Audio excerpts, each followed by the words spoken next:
Yeah, man. Magnus has the black pieces against Arjun.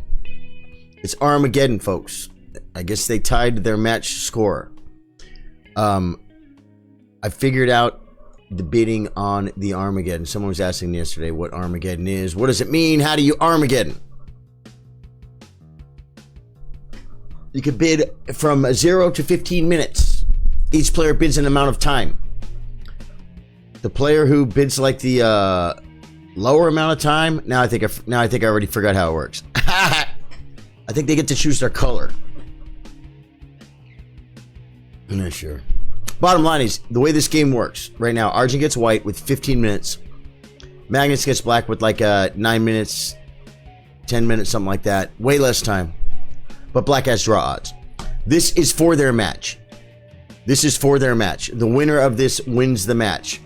Let's go to another board and see watch. Let's go to Airthings. Let's go to games.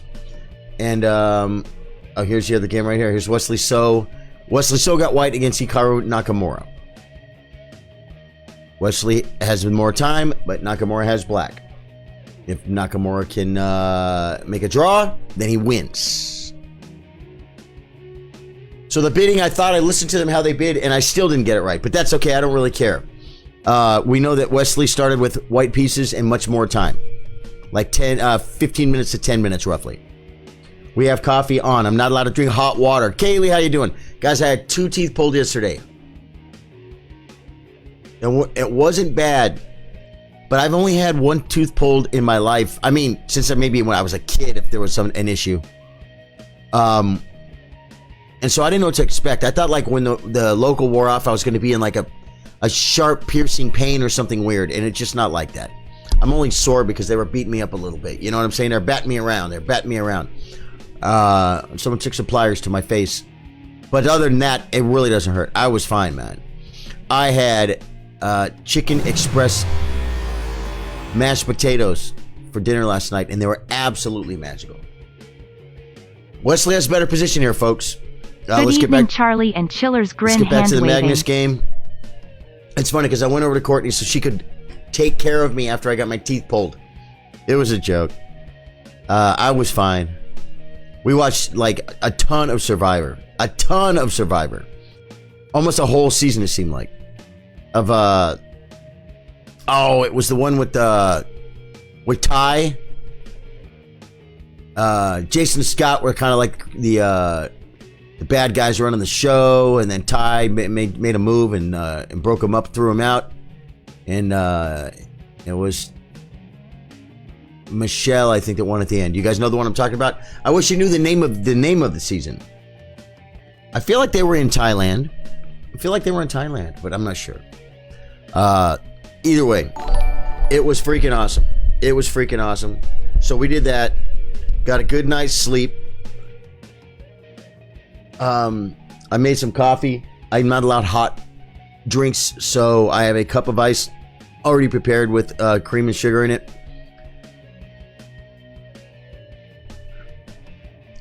What's happening here, man? I see light squares over here, but I see no way to exploit them. I mean, he's got a knight here. The queen might be able to exploit them. I don't freaking know. You see the light squares over here, guys? That's the biggest weakness I see, is light squares on the queen side. Other weaknesses. Well, e6 is a weakness for sure. This is a weakness, folks. But this doubled pawn covers good squares, right? Open file for Maggie. Computer likes white slightly.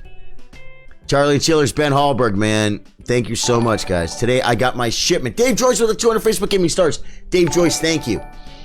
I got my shipment of coffee, my supplies, folks, from Ben Hallberg, great supporter of the stream, moderator, great friend of the stream, and official Folger Silk supplier of the stream. And he keeps me supplied with coffee. And if you think that doesn't make a difference, just imagine if you drink coffee every day. And someone said, hey, I'm going to buy your coffee. I got you, brother. So you can focus on streaming instead of getting a job at McDonald's which actually would be pretty cool if I get a job at McDonald's, because I freaking love me like a cheeseburger. Just a regular cheeseburger, like add ketchup, maybe smash some French fries in there. Woo! Dude, that would be fun. I know it's not healthy, guys. What if we all got together and just like went to McDonald's? No? Do I sound hungry? Maybe I'm just hungry right now. Yeah, the opportunity here to take, you wouldn't want the triple stack oleo. That's why this night is here. This F4 square is weak now. This night looks pretty, but the night drops in, the triple stack becomes a reality. You're always welcome, my brother. Thank you, man. Thank you. I'm fixing to pour some right now, man. Okay. Clocks. It looks like Nakamura has picked up a little bit of time. Nakamura's used about 2 minutes to Wesley's almost 4 minutes. Ish. A little bit of time. That's good for Naka. Wesley is a great chess player, guys. Did I share McDonald's hamburger with ketchup only? That's my favorite. Yeah, well, Kyle, I hate to say it. I'm cool with no pickle or no pickle, but I don't say ketchup only. I just order the cheeseburger, but then I put so much ketchup on it that if there ever was any remnant of little onions or a remnant of a little squirt of mustard, pretty much a remnant of anything. Heck, I put so much ketchup you can hardly taste the burger. I'm here for the ketchup. The burger is a vehicle to get the ketchup in my belly. That's what I like. And I started that with Bob's Big Boy burgers when I was a kid. And those I would order plain. Bob's Big Boy, like a double hamburger with cheese. They didn't have to put anything on it. No malarkey. And then I would just, every layer, ketchup. It just drips out. It's a mess, folks. I must be hungry, guys. I should eat. Because I'm talking food. I always get the double cheeseburger, no pickles or onions. Yep. Yeah, I'll tell you, that would work for me. Double cheeseburger, no pickle. Double cheeseburger is great. I used to favor the a quarter pounder, guys. The Royale. I used to favor the quarter pounder, but the problem with it is it was big enough to make me feel like terrible after I was done eating it. My brother brought it up. He said, every time we get McDonald's, whenever we're done eating, I feel sick. I feel terrible. And I'm like, I realized he was right. It's because we're eating junk, right? Well, double cheeseburger won't do that to me. It takes like a quarter pound or a Big Mac to do that to me. Scrimps can't be Tuesday, says Pietro Risso. Yeah, I got news for you, man. Next week is Valentine's Day, right, guys? How's the jaw feeling? It's all right, man. I'm a little sore, but I'm fine. Parker Perry says the Royale. Yeah, quarter pounder with bacon is epic. Now I'm hungry. Look. The jaw is good. Dave Joyce thinking about having a couple of scotches. Valentine's Day is next week, right, guys? It's not tomorrow. And Courtney and I both work on Valentine's Day. And at a local, someone just said shrimp scampi. A local restaurant's having like a couple's $75 for the meal for both of you. And it's like steaks with horseradish and shrimp scampi is the appetizer.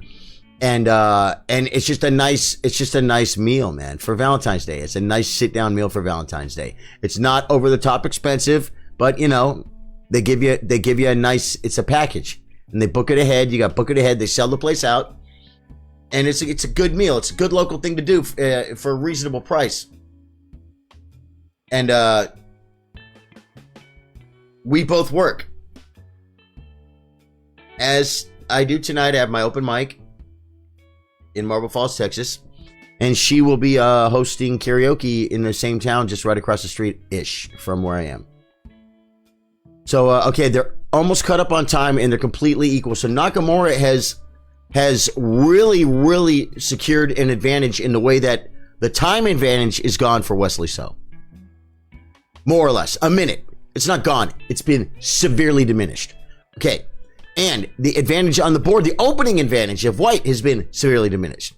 Now, Nakamura gets a draw. Nakamura wins the Armageddon game. Let's see what's going over here.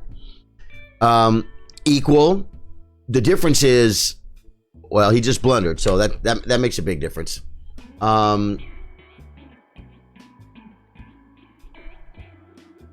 the queen in. He takes a bishop. Queen d7 hits the bishop, hits, oh my god, queen e7 is just really good. Oh, no. Oh, I see. This was the blunder.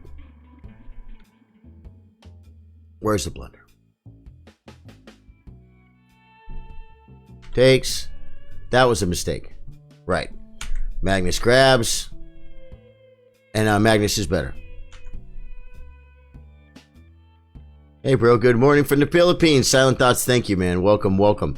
Every time I stop by, y'all are talking about food. Dude, I'm hungry. Well, I'm going to show you guys what I've eaten today. Okay, because I'm going to grab my coffee. I'm going to grab my coffee, and then I'm going to show you guys what I've eaten all day.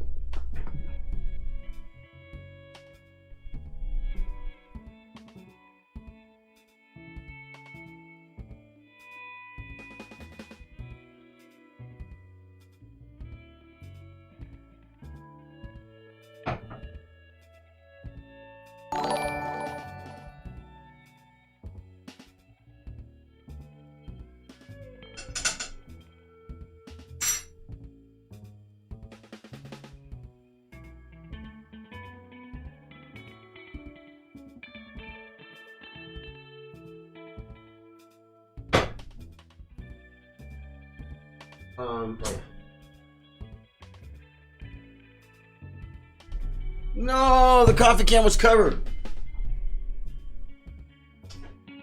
Sorry. Coffee can was covered for safety reasons, folks. Okay, here we go. I'll show you from here. This size of mashed potatoes is what I ate for breakfast / lunch. Okay?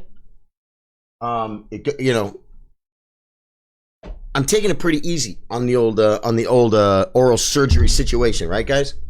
And then what I just did here is I just poured coffee into this cup that was full up to the top with ice, and so now I have some nice iced coffee. Let's get back to the games, folks. Hey, David, how you doing, man? CJ says, "Oh no, I lost my badge. I can't get it till I get settled in my new job." CJ, I love you, brother. You do what you can when you can. We'll get you back right away, CJ. You don't worry about it. Thank you for thinking about it, and thank you for all the support you've already done, CJ. What's happening, David? We're watching the Armageddon games. Magnus appears to have an advantage, and he's only down 2.5 minutes. So Magnus has a winning advantage according to the computer. Over here, Nakamura has an advantage, has basically equalized on the clock, and he has draw odds. So it's looking really good for my heroes.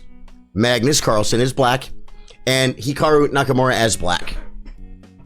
And my iced coffee, guys, is absolutely killing it. Ooh. I wonder if this thing... It is. The lady, when she was right when she was done pulling my 2 teeth, she's all, "Okay, do you want to come in Friday for the next 2?" And I'm like, "Can I get a minute to think about that? I don't know if I want to commit to that right now." I wanted to get home.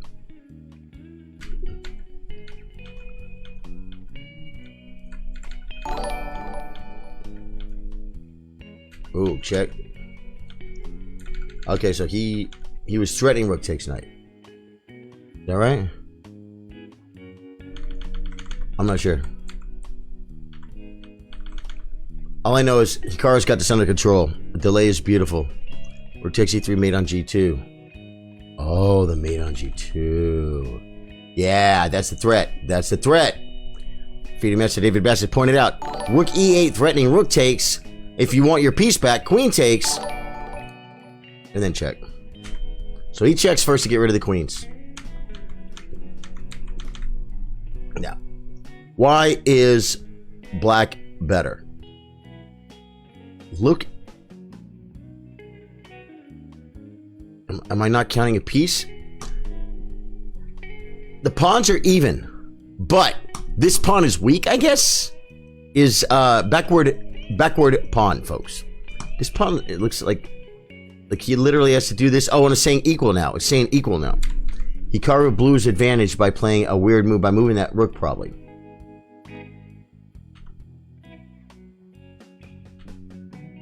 That was a mistake coming back because he has to go passive. He should have stayed active. And then like rook d5, I bet this is the move. Yep, rook e2, guys. Take 7th rank. We've talked about this. I see you survived. I did, Adam. I got 2 of them done. Billy Ellison says, I'm trying to get back into chess. I try to run my strategy and nobody moves like they're supposed to. Yeah, Billy. That happens like with a lot of people, but you got to remember it. What you got to remember is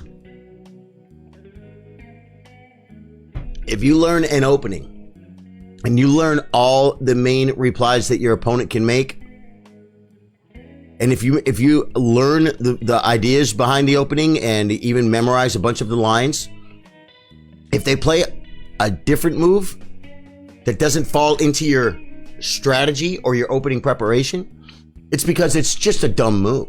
Like, I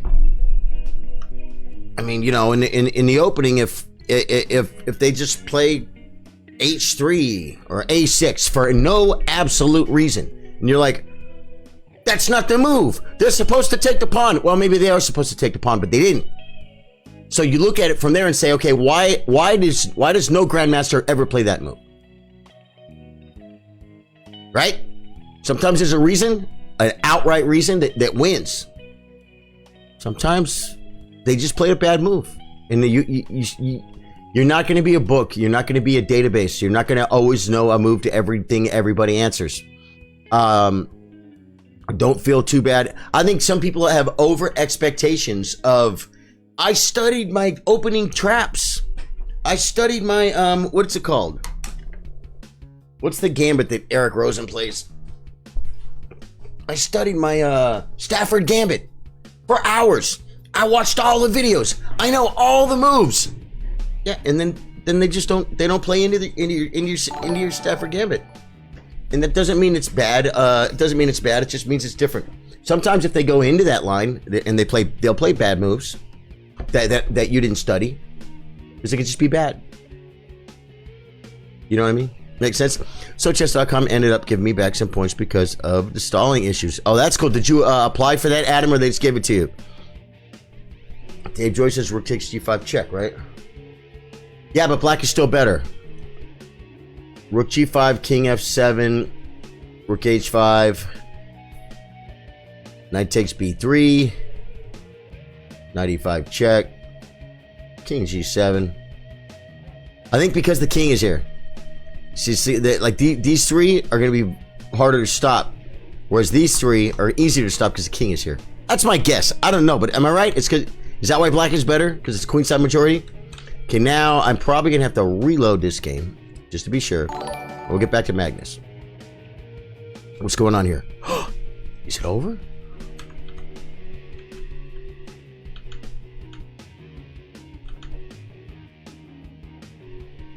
Is the draw? So Magnus won.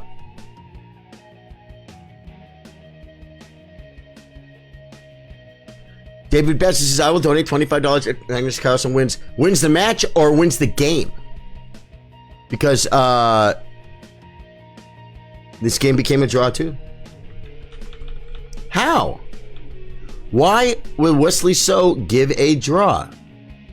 I complained that they just gave me back some. It didn't fail anything out. They just tried getting me, sending me links to the games. I can't remember which ones. Ah, okay. Let me see what's going on here. Now, tell me if you guys can hear this. I don't think you can.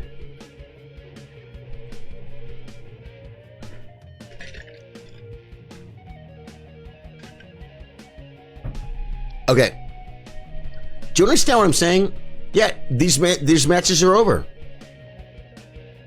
Magnus and Hikaru both got made draws. You guys couldn't hear that, right? David Newman said, I've been great. Hikaru made a draw and Magnus made a draw. Now if we go to watch and we go to Champion Airthings, see if they put the results up yet. They haven't updated them yet, but I think they both won, man. I think they both won because Hikaru won with the draw. I just don't understand why Wesley agrees to a draw right here. Does that make sense? But I just was checking out the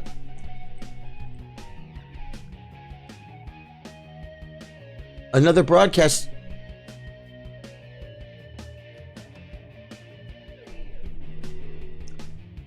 I guess it's because, right? He's completely, Black is just winning.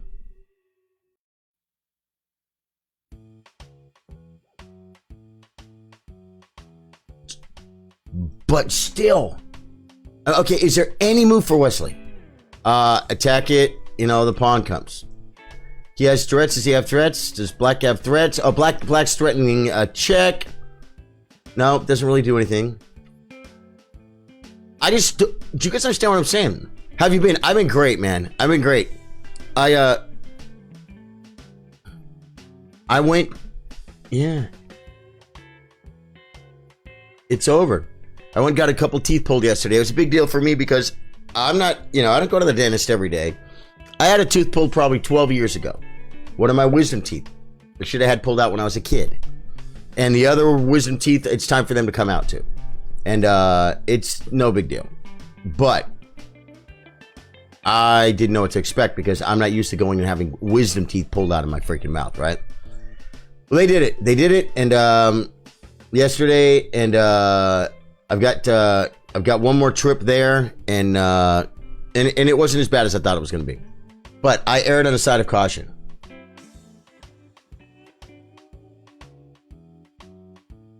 Yeah, they won, man. Nakamura won his match, and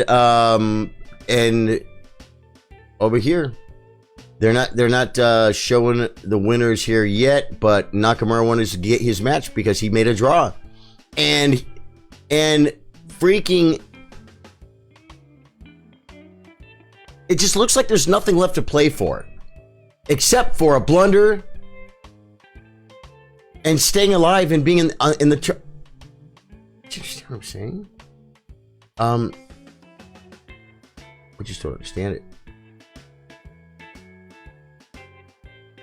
I don't understand it. 6 seconds, 21 seconds, 17, 256.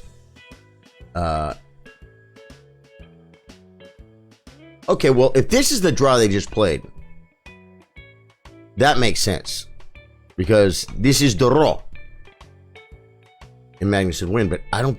Was that the position? I think it probably was. That, I think, might be the newest game. Domnachi says, man, I got all 4 and 2 extra, ripped them up at once. I took a couple days off. Yeah. Yep. Best as I can attest that Charlie has great teeth. It's so funny because the doctor told me that, man. She told me that, the dentist. The dentist told me last time I was there when I went to get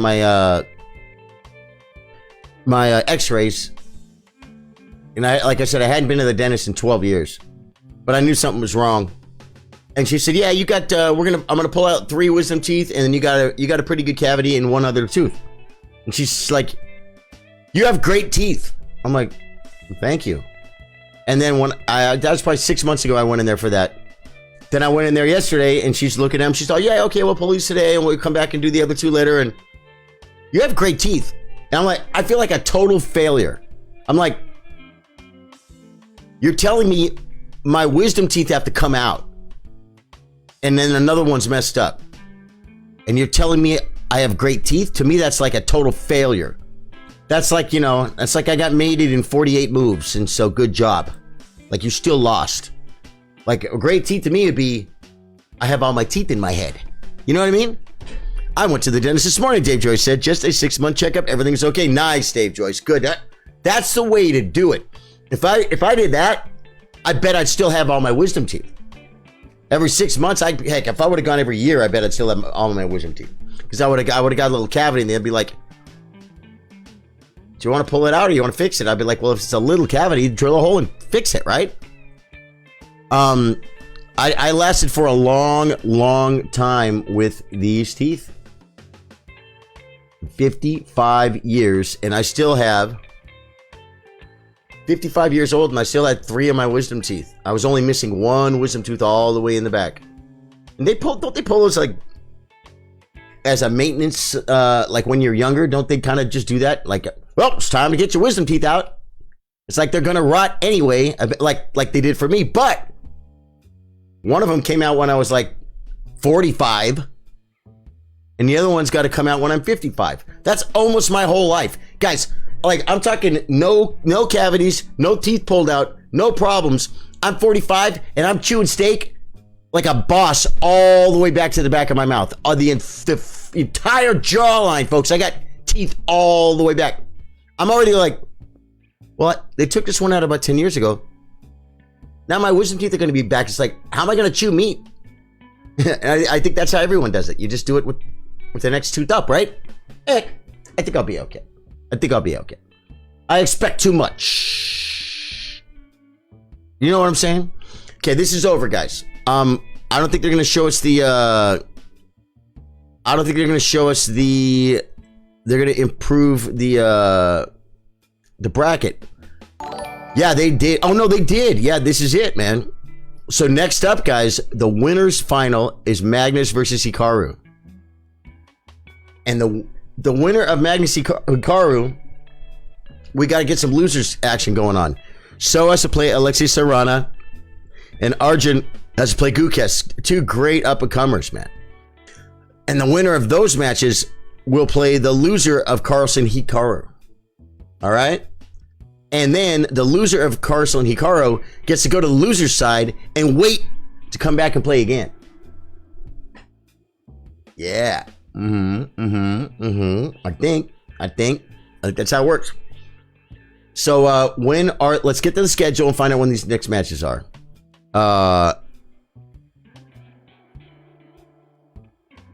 February 6th through 10th. Today's the 7th. It doesn't say no 8th or 9th. So it looks like we got games tomorrow at 8 a.m., guys. Am I going to be awake that early? I don't know, because I work until midnight tonight. Let's play some chess, though, guys. My name's Charlie. I play guitar. What else do I do, folks? I play a little bit of chess, right? Let's turn the bot on in case anybody wants to see what's up. There we go. Play online. You sure? Oh, yeah. We can fix the board now, guys. We can fix the board because... There we go. We'll just put it like that. These were all bigger before. I can leave them like that. They'll be fine. What are we going to go with? A little 10-minute game or something? I think I could take these off now. Let me be sure this other window is closed. I can close that. Bam. All right. Now, my hair is just jacked up. Ugh. I took a nap. I ain't gonna lie. I'm a little baby, guys. I'm a little baby. I probably could be eating caramel apples right now. But I'm a little bit careful because, they gave me instructions. They said nothing hot, so I'm drinking cold coffee.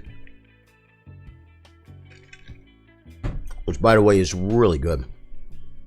All right, guys. Oh, David Batson says check your phone.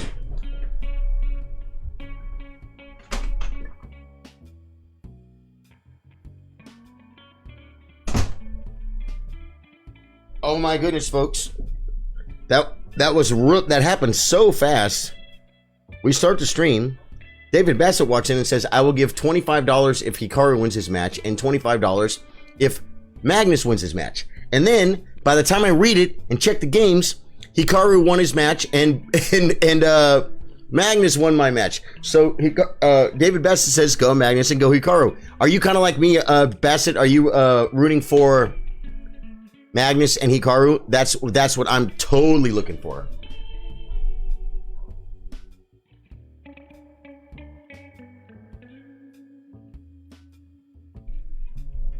I don't know why. It's just I always root for Magnus unless Hikaru's playing Magnus. Then I root for Hikaru. You know what I mean? And then I'm kind of an underdog guy from there.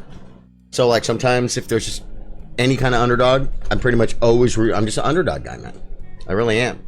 Like including Gukesh Kramnik. Kramnik, even though he's a great world champion, was the underdog, I believe. Even though he's probably higher rated. Still the underdog. And it's true. And Gukesh beat him 3-0. But I was still rooting for the old man. Yeah, it's very nice. David, thank you, man. Thank you very much for supporting the stream. 25 and 25. Appreciate it. A great day of support today from all you guys. We got coffee in the mail. We got Venmo money. And now we're going to play a game of chess. You know what? I think I'm going to go back to a 15-10 game and just relax. If anyone wants to shoot me a challenge, man, type !play. I could play one of you guys. I could go to the pool. It's all the same.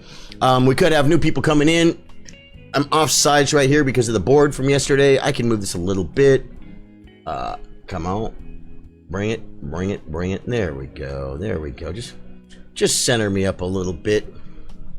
And this board here is almost perfect. It is almost perfect. There we go, folks. And if I don't see a challenge, I'm just going to go into the pool, folks. Going in the pool. Here we go. I came to play chess. It's my Tactics Tuesday, folks. We're going to play E4. We're going to get a little bit crazy with it. Oop, the guy aborted. Why? Pat 22222. Why would he abort? What's he afraid of? I don't care, but you know what? He should lose rating points for that. In my humble. I wouldn't mind. E4, we will play the E5 maneuver. See if this guy's got what this guy's got. Claude Dodson says, isn't that what usually happens? Does to me. I can play any opening or gambit, and all of them depend on your opponent making or not making a move, and they almost always make the right decision. It's because people are so much smarter about chess because of all the resources and videos and trainings available. Being part of a group like Charlie's Stream gives you chances to improve a lot too, but also your opponents are improving at the same time. That is true. A D4 player, don't you just hate it? Oh, do we go? We're going for Tactics Tuesday, guys. We're giving them the world, folks. Now I have to pause. Now, no, we haven't seen anyone play knight takes, pawn takes, and queen takes, because that is crushing. Now I have to sit here for a minute. Here's the trick. I have to pause for a second.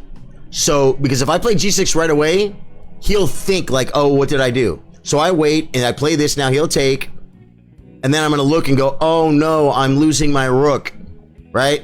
Because if I play pawn takes, queen takes, that's actually worse than him taking the rook, because I'm just completely losing in the middle of the board.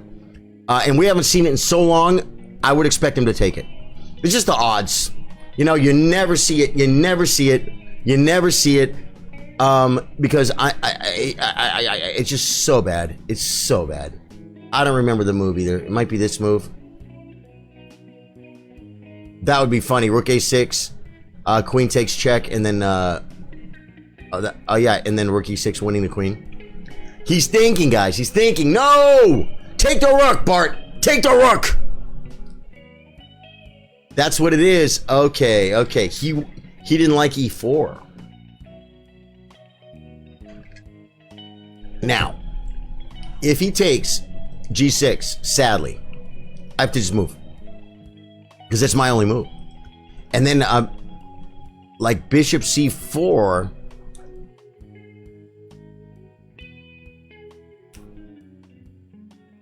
I might have D5, but then he can check. Took it, guys. He took the rook.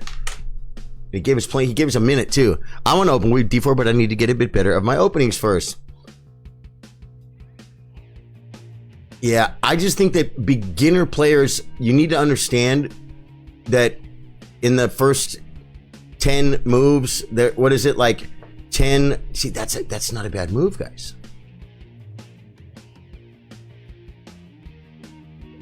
Defend. We'll still get this. We'll still get this. We'll get this. We'll get this. We'll get this. We get everything, guys. We get everything. We get everything. It's gonna come back here after the knight comes. And he comes back here. We can push this maybe here, and then push, and then stick him back there, and then this, and then maybe get the queen out, and then maybe rook over and check him. I don't know. It's just a bunch of malarkey, guys. This is the Latvian Gambit, folks, and white is clearly better.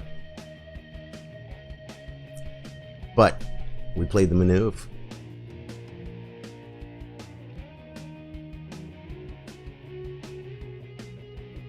Now c4, I can't allow queen takes check. So c4, I think I have to play c6. Or bishop. But if bishop g7, he just plays takes. Or knight f6. Yeah, c4, knight f6.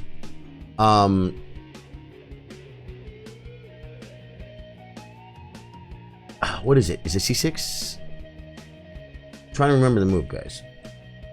This doesn't work because he plays queen takes. So I have to defend. So I guess we do this.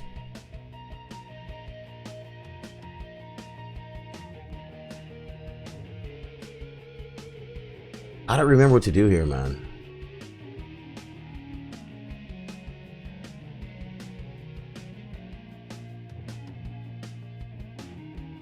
See, I can't allow queen takes. And I can't do this in the bishop g7 because pawn takes bishop check. So I guess it's this move. As much as I want that knight, as much as I want the knight to come to c6, guys, it's okay. We're going to hit the queen with this move. I don't know the move there. I should know this in this line because this is the second time I've had someone extract the queen before I could play LG7 and force a queen here.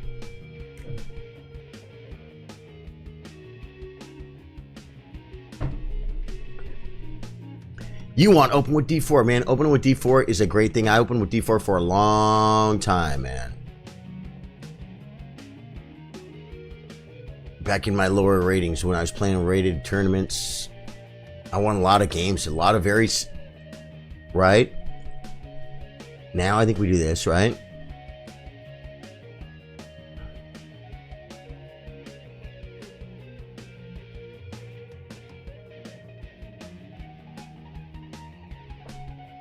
If he takes here, I think we take here. Or we come here.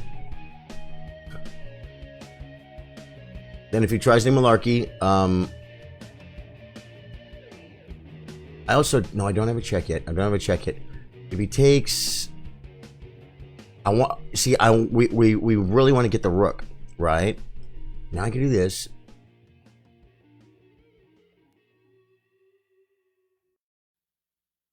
See, but then he has queen f4.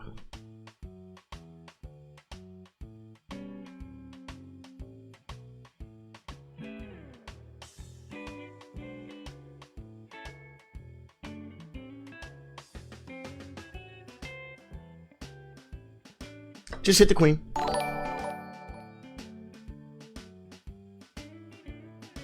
And then it would be really cool to get the rook check. You know what I'm saying? It's this at this point, guys. He comes here. Great. We develop. We develop with tempo, guys. Then this can come out with tempo. This knight can come with tempo. See, guys, I think we're okay here. I think we might be okay here. I don't know. These positions are so weird that at any moment.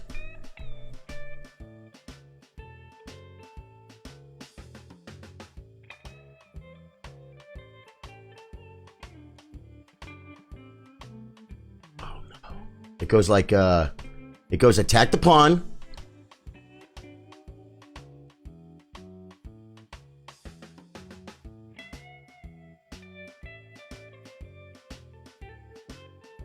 And then bishop g4, and then maybe check, and then rook, maybe. So he's gonna play this. That's what I don't like. But there's not a lot I can do about it. The knight is cool. So let's just bring a piece into the game, guys. Let's bring a piece into the game, Carne. If you're a lower rated player, it's best to just stick to principled, but a pawn or two in the center. Develop your pieces, knights before bishop and castle. Focus the tactics rather than memorizing openings. That's very true, man. Yeah, knight g6, queen b6. Yeah, queen b6 is an idea. I'm kind of expecting him to try and clog the toilet because the rook's coming, and then so I'm thinking that I might end up getting a check because the bishop might be here. Although then the knight comes, but it's pinned, you know, and this could come. And like I said, then when the knight comes here, if I can get the rook, if the bishop's on e3, then this is going to be weak. I'm just looking at how he's going to untangle. See, his queen is in the middle of, his queen is in the way, guys. He needs to put it somewhere it's going to not get jumbled around so much. Right here, huh? Okay. probably not a bad move.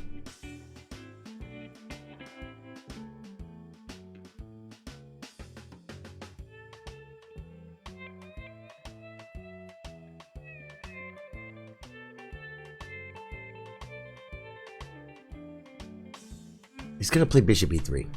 You see it, guys? You guys not feel it?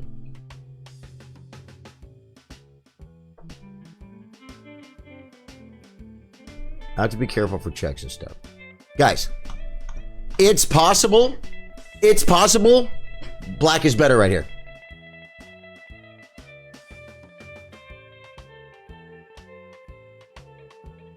I have given up 1, 2 pawns, and in exchange for 1, 2, 3.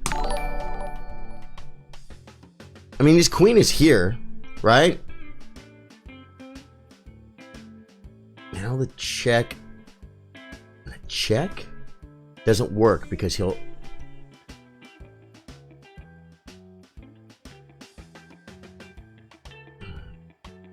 Check. Check.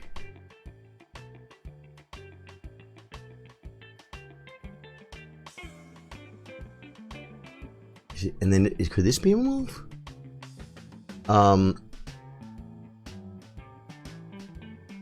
If I play back, he's probably going to shove.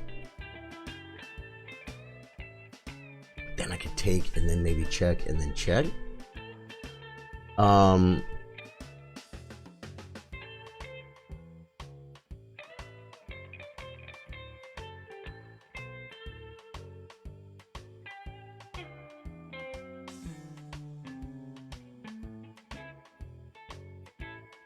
This might not be so bad if he shoves. Oh, but no, he'll come with tempo, and then this threatens to win. It threatens to win material, guys. Check now. Comes back. It doesn't work. I think if I do this, believe it or not, on push, nobody's threatening.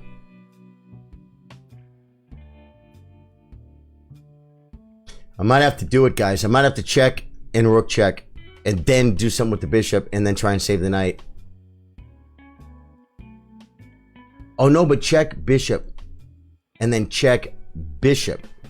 And then my queen and my bishop are under attack.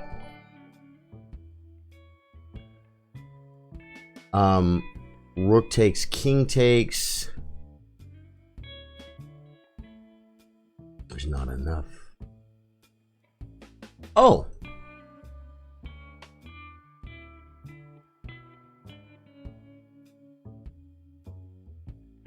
Then I could attack the bishop.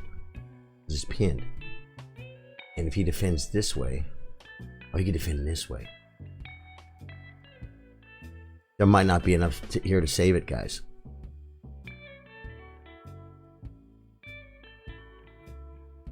I just think this is bad. Push. Takes. He can just even push.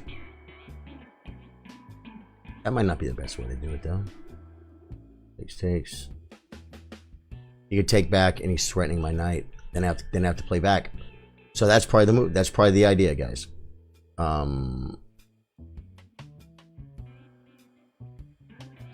Although bishop f5 develop is an idea. Check bishop. Check bishop. Attack the bishop. He defends.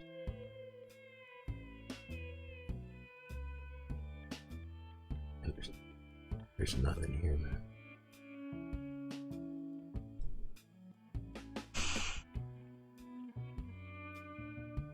See, just coming back is so not with the spirit, guys.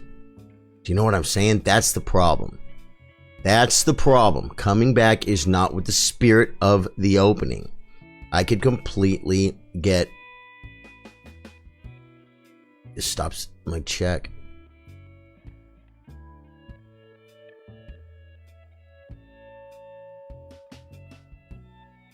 There's also queen check. And then bishop back threatening here. It's an idea. Queen check, queen up. Now that kind of forces the trade of queens because I'm losing my. If I trade the queen, I gotta save my bishop. So I have to come back. I just have to come back and say.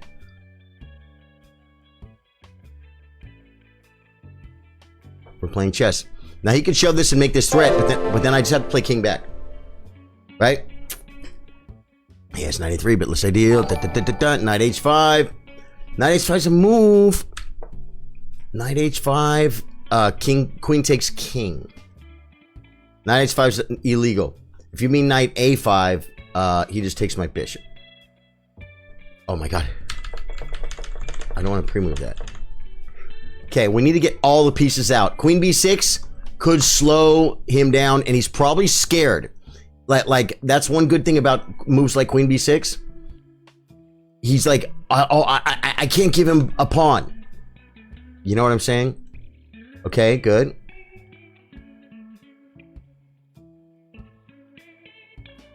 Ooh, now do we have to pin? I'm moving a little faster, guys. I'm defending. I'm pinning. Now the last piece comes with check. Bishop g7, g4, king g8. Right. Yep. That's exactly what I was going to play, David. Yeah, no, it's okay, Don. But like I said, if you mistyped knight h5, did you mean knight a5? Because then he would just take my pawn. Right. Now this square looks good. King back is probably a really good move to make a threat. To be on this square to take with check. I can play knight takes pawn. And if queen takes, the knight comes into e4, check.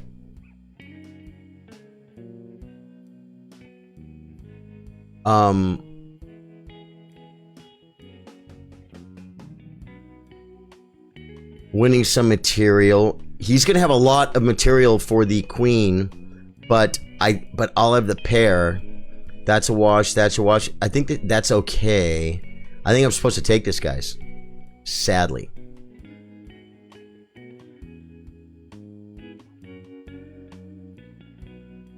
I'm probably supposed to play knight takes pawn. Queen takes, then knight e4, check. Winning the queen is best part for him to play queen takes. Then I play pawn takes, and we keep attacking. Now that's if he takes. He might not take, but is there a better move? Like bring in the rook. See, I'm not really in yet, though, guys. King h8 is another great idea to attack the square, but this bishop's coming. So I think we do this now. And then if the bishop comes, we fork the bishop and the rook. But then he just brings the rook.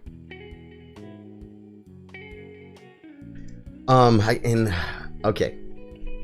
King back is an idea because opens this, but this is just a check. You understand? It's not the end of the world. I mean, really, if I do something and open to attack this pawn, he could play like g3 and then just bishop takes and just move his king.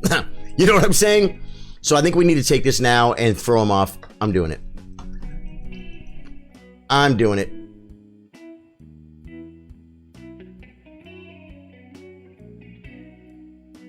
And I hope he plays it wrong.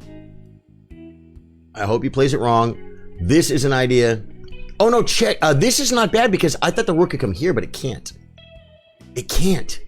So I probably will fork the thing in the rook, and then when he brings the rook, we'll take, and then we'll bring the last piece. Possible. It's very possible, folks. We have a tactical situation. William Hunt, thanks for the like and the share. Bill Stockwell Jr. with the like. Evan Sarkar with the like. And Nate Charzan. Thank you, guys. That's my Nate dog, guys. That's Nate Charzan. Thank you for the likes. It really helps the stream. Nate dog, are you still here, Nate Charzan? I want to tell you something, man. Guys, Nate Charzan is the guy that created our first bunch of stickers. He worked with me so closely to make them as close as we could make them to what we were envisioning, folks. And he did a wonderful job. But I want to show him something, guys. You know what I show him. I bet you guys know what I want to show him. Nate, you still here, my brother? Okay, wait. Let me... I just refreshed chat just to be sure. There we go. I'll show you guys my move in a second. Wait, these gotta come up. There we go. Okay. It's all so beautiful. Yeah, we looked at this move. Okay, now.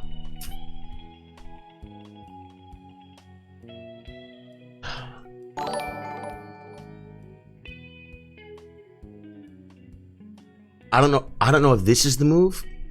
This threatens a rook.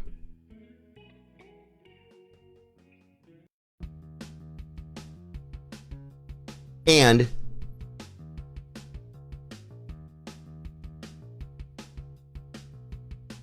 stuff. I'm doing this. It's the only thing I see. This might not be enough, guys. It might not be enough. But now an idea for him, just bishop. Just bishop. Just develop. Give me the exchange back. And he has 2 pawns. He's up 2 pawns. And he's king safe. This is what happens like with this is why it gets hard for people to for Nakamura to beat people when he's doing the Botez Gambit, he sacks a queen. Once he starts getting up to a higher level, they start giving the piece back.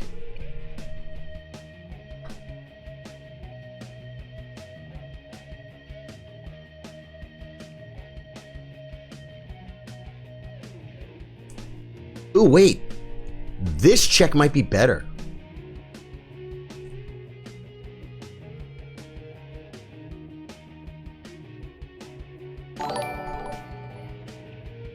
He's probably going to play queen takes. Queen takes. So I was looking at this check. If king takes. Because if queen comes, then we check. And that could be crushing. If queen takes, the rook comes with carne, folks. It comes with carne. Oh no, if queen takes, it doesn't quite work. It doesn't quite work. But we have threats, you know what I'm saying? Oh no, if queen takes, I can knight check and push. Now he comes back. And I come back, and then he saves his knight. But there's a lot of tactics here, guys. This is a great game for why couldn't he take with queen? He can, and that's what he's doing. Now I'm gonna chase him.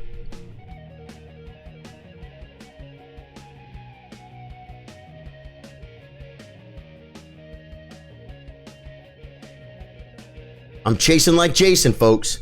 It's probably bring, but I got to be sure like second his pawn doesn't do anything. Because that splits. This like says queen. You have to play queen takes, or you lose a knight. You know what I'm saying? It's a pretty important move to have that to force him there. There's this, but it doesn't do anything. It forces pawn takes, but the bishop can't win the queen. I could threaten that, but I don't think any of that's there. I think we play this move, hit the queen. Queen moves, then we have we have diagonal checks here. I think he comes back here. Yeah, we'll see. We might end up chasing him over here, guys. And then I have this and this. I think I just bring the piece, guys, out. I don't know what else to do.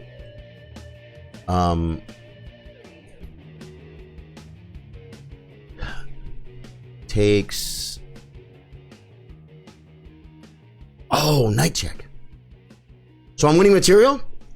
If I push, queen takes, knight check.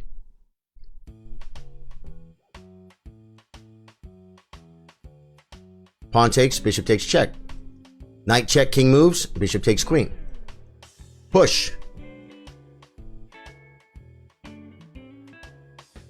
Oh, he has bishop check. He has bishop check. He has bishop c4, guys. Okay.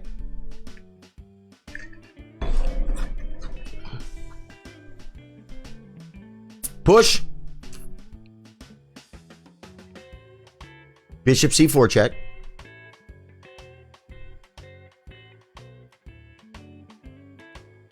King back.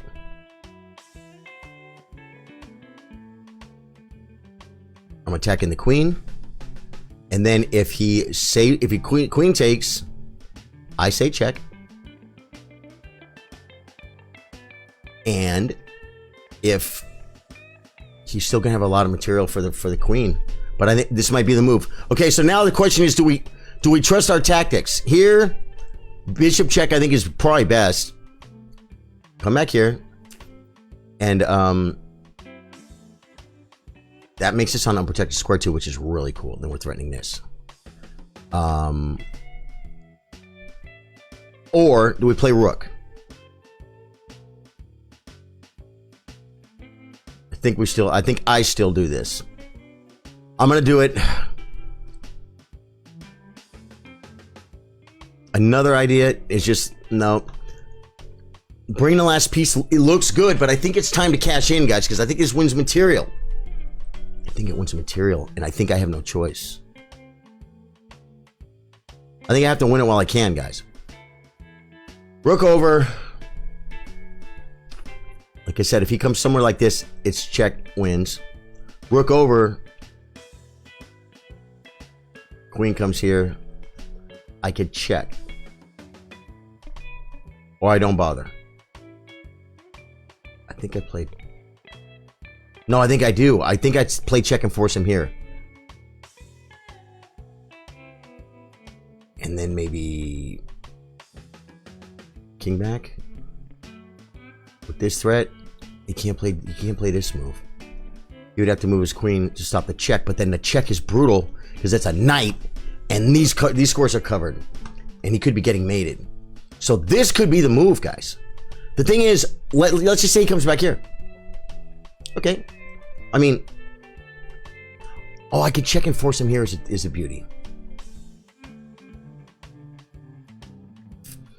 Oh my God, it's so hard to play the slow move and not win, guys. It's so hard to play the slow move and not win. Oh, you could play queen e... It doesn't work. The knight check is brutal, guys. But then, okay, queen d3, then what? Queen d3.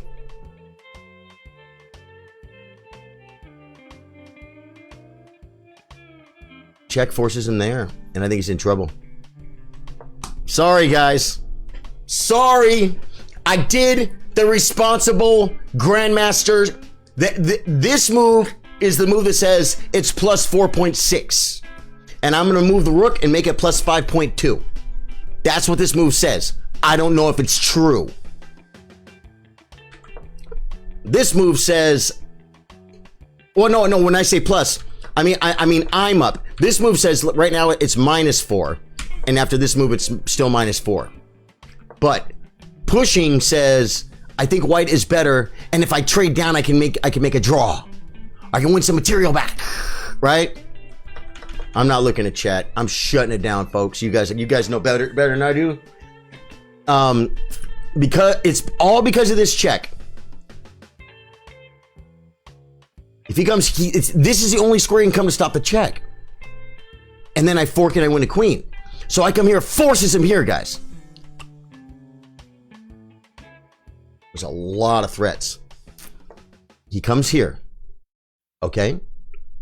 Now, I can check him and force him into that hole. Before he gets G3. And one thing it does is it makes a discovered attack on my queen, which I didn't see. But if king here, I have knight check. And it's his only move. Queen back was bad, guys. I think queen back was bad. This check, he forces him here, and then all we have to do is find the mate. Oh, right. Now all I have to do is find the mate. And it starts with knight check. Garen freaking T'd. Because G4 is already covered. You know what I'm saying? King here. Only.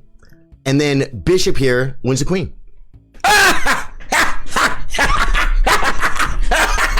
Tactics Tuesday, baby. With the 2-pull teeth. Dude. That was freaking beautiful. Let me get my chat back. I love you guys. Rook E8, Queen F4, Queen C5, and Knight H5. Right. Rook E8 is great too. Yeah, we'll see which one was better. Knight H5 must be mating. Yeah, dude. That was freaking awesome. Okay, let's calm down. Thank you. Let's go for the game review, guys. And this is what can happen when they see he was winning the whole game, guys. Wait till you see the sniglet, the squiggly. Will this show the squiggly? It will. Can I make it bigger? I can. You guys see that squiggly? He is completely winning. Back to here. He's completely winning, guys, all the way to here. In this position, it is +2. And then the crazy thing with the squiggly, guys. Crazy thing with the squiggly is that's a blunder, and I played the wrong move. That's the blunder. Okay. It's probably knight. It's probably knight back. What is it? Okay, we're gonna find it, and then once we get here, once he does this, it's winning. Okay, we're gonna do a quick. The thing about doing the replay here, I think we should only take it from here, guys, because the fact is, he was clearly better the whole game. Yeah, right here it's plus 0.79, and then okay, we could bang the review out real quick, and we'll find out what the better move was at the end, which is the big thing. Yep, next.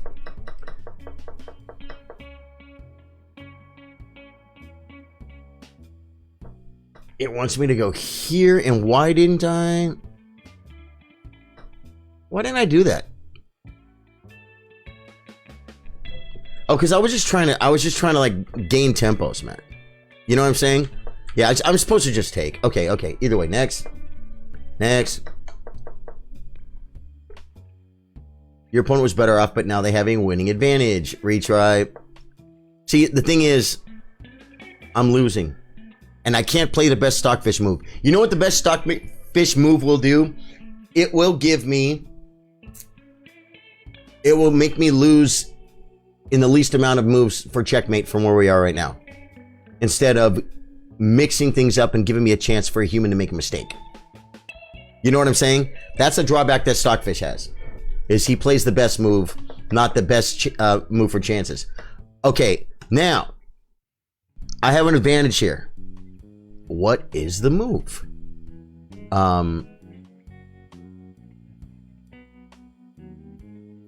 Oh, is it knight back and push?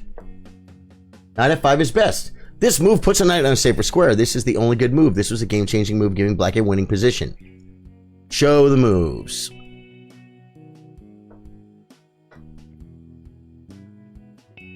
Yeah, his best move is just to give up the bishop. Okay, let's say he doesn't. Let's say he doesn't give up the bishop. I'm threatening to take in queen takes with probably a very similar. Well, yeah, that's kind of what is about to happen, right? What did he do? Oh, I played here. Oh yeah, okay, it wants me to come back.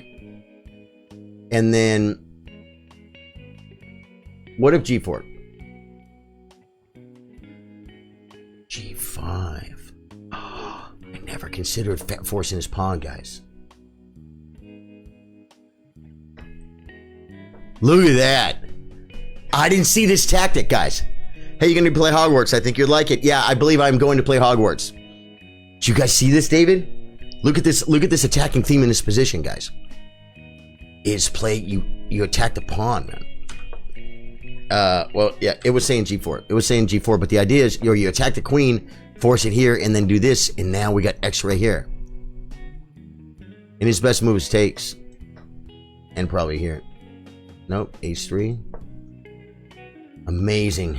And yeah, I'm winning. Okay, so let's just get back. This is not good. because he should play knight d5. I can't take here. Why? Oh, because of bishop c4. Bad, guys. Okay, so I thought d5 was protected, but it wasn't, guys. There's a bad move. Knight e3 is the best move, or the great move. Takes. Rook e1 is rook e8 is a great move. Let's look at the difference, okay, guys? From rook e8, which is what I played, and this move. Right now, it is -7. It's -7. I'm down in exchange. And a pawn. And it's -7. It should be +1. And then 2. It should be +3. Material-wise. Am I right? These wash. These wash. These wash. And these wash, yeah. I'm down in exchange. And a pawn. And I'm crushing. Okay. Now. -7. What does this move do? Doesn't work. Bishop c4 check. King f8. That was my line. And then queen f4.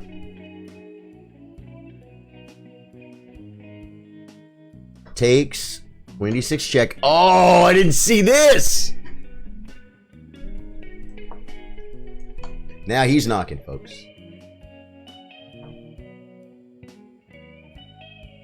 He just comes back and says, "What's up?" Now I'm busted. Now it's +4. I got my knight back. Guys, remember what I said?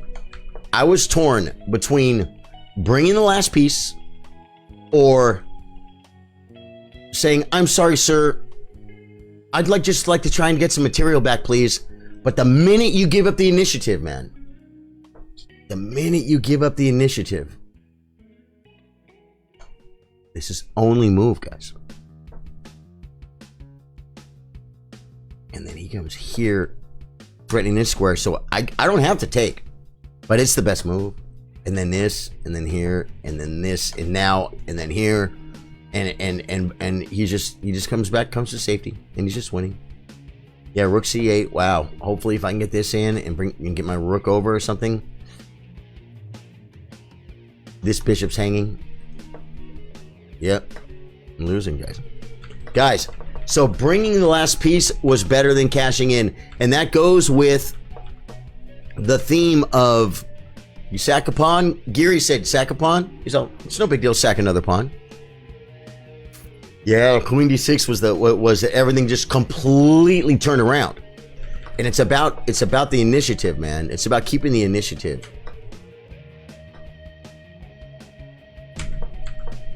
This way, well, actually, this is more forcing, but this does threaten a queen, right?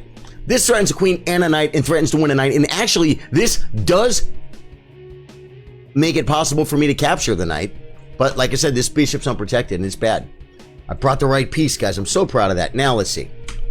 Queen c5 is best. Here, knight h5 is best. Here. Bishop f6. Oh, he resigned. This is just a computer. Isn't it weird when the computer adds moves to the games, guys? Here, and then takes there. Ooh, look at this check. Queen e3 check. F4 and queen f4 knight.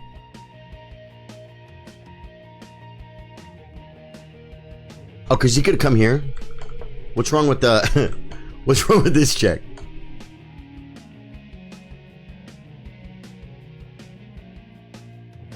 You get this mate. Can't I mate this way too, though? Look at that mate. Nope, because he comes to h7. So this is the mate. Yeah.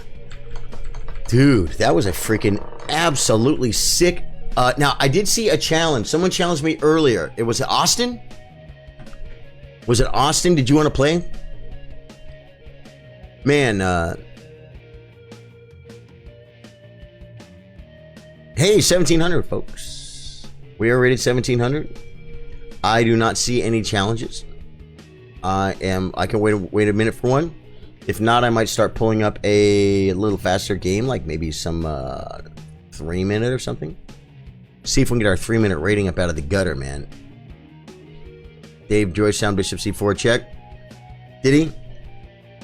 Did he? Yeah, I saw Bishop C4 check too. Oh no, I saw it late. Oh, he saw it before?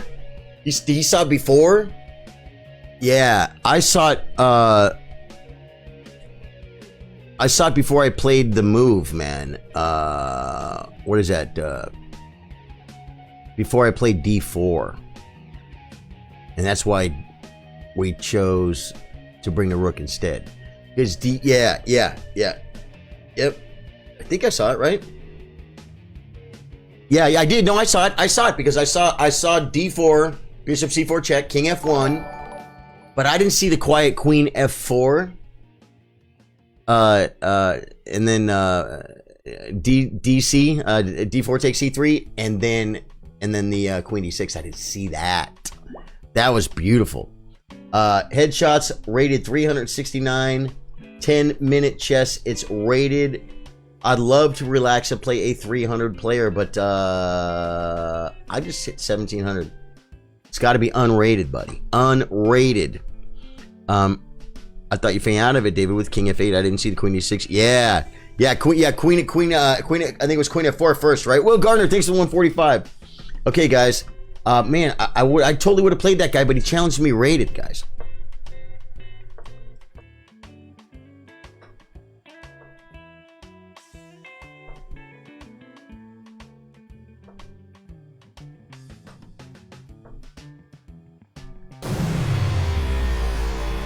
Okay.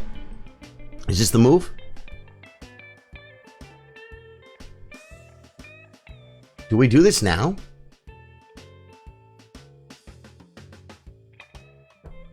I think he has to play D5, takes, but... Oh, no? So that's not the move. Yeah, what are you gonna do? Okay, I gotta come back. Now this guy's a little bit loose, but we have F4 and E5. And then this squares, he blundered, guys. There's no check either. That's so funny, there's no check. You know what I mean? He should castle.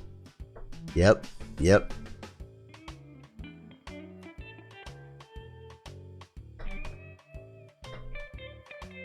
And then I could just take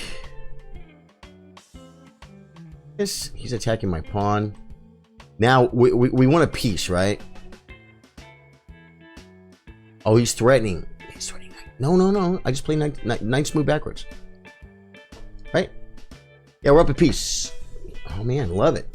You love to see it, folks. Good. This is absolutely marvelous. You can play this.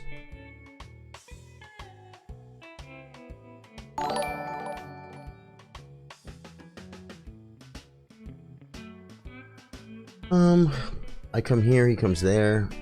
I come here, he comes there. Okay.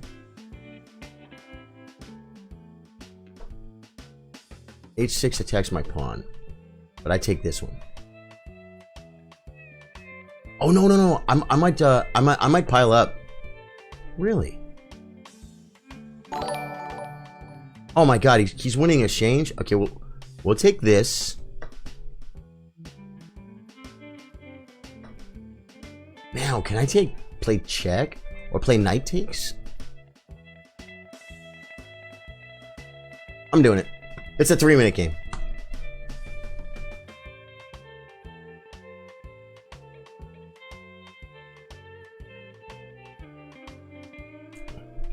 I mean, I could maybe force a draw, but I'm higher rated. I would rather take here.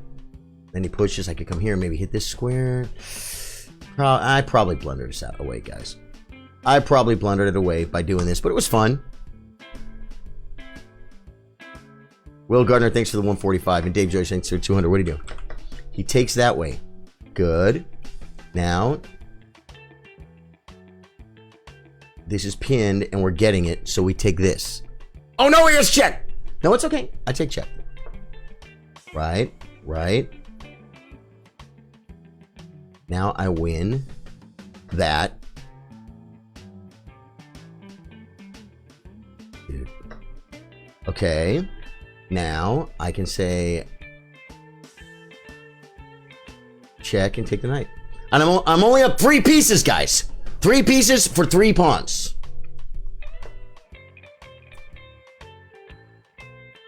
My file.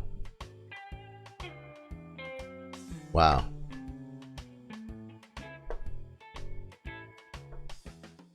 Hitting. Taking. Improving.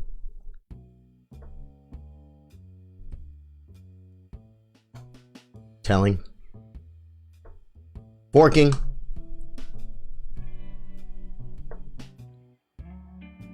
Checking.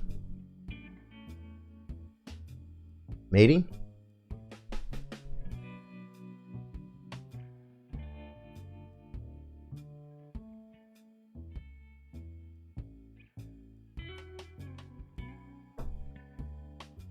I think he has to push. He had to push, guys. He had to push. He's getting mated. This game I gotta look at, guys. It's a 3-minute game, but I like the suspense is killing me for the good moves. 81%, guys. Okay, that's an inaccuracy. Okay. Only good move. Only one good move. Is that... Oh, do I have... No, I don't have... Is it... What's the move? Oh, just take. Duh. Oh my god. Guys, this is crushing.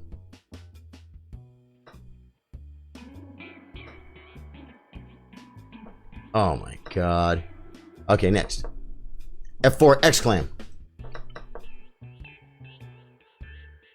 Retry. Allowed the opponent to kick a knight. Okay, hint. Wait. I gotta go back. What was better than developing a piece? Retry. Hint. Queen takes. Let's show the line. Oh, cause if rook takes. Oh my god. Oh my god, guys. Just so simple. Takes.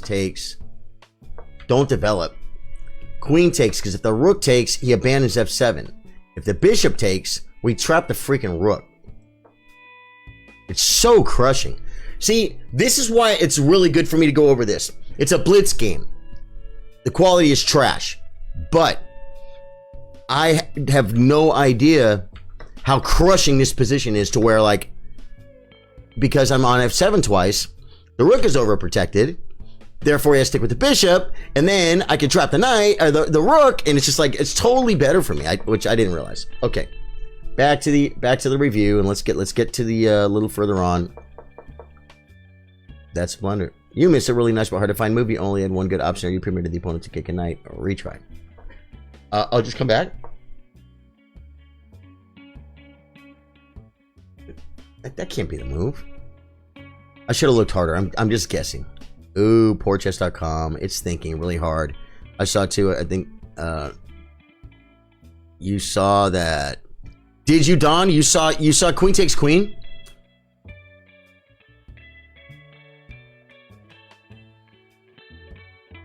Is my internet? My internet's good. Poorchess.com is having trouble. Retry. What's the hint? You know, I looked at this move. Okay, it's not reviewing. That's fine. Takes. Review. Takes.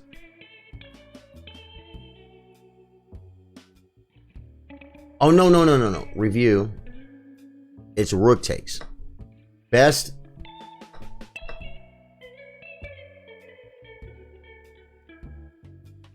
Bishop h5 is his best move. Oh, it's because I'm on f7. Okay, and then what? And then take this and look at the domination. Look at the pure domination of the hoppers, folks. And it's +3. Rook 88. Everything's protected. Just bring the other rook, maybe. G4. I was looking at G4 too, because it loses a square, man, one way or another. Look at it. Woo! Okay, so either way, now I'm just going deep into the I'm going deep into the mire. There was a spot here where this was not a good move. Yeah, I'm supposed to take and then play queen takes. Okay, we got that one. We got that one. Next.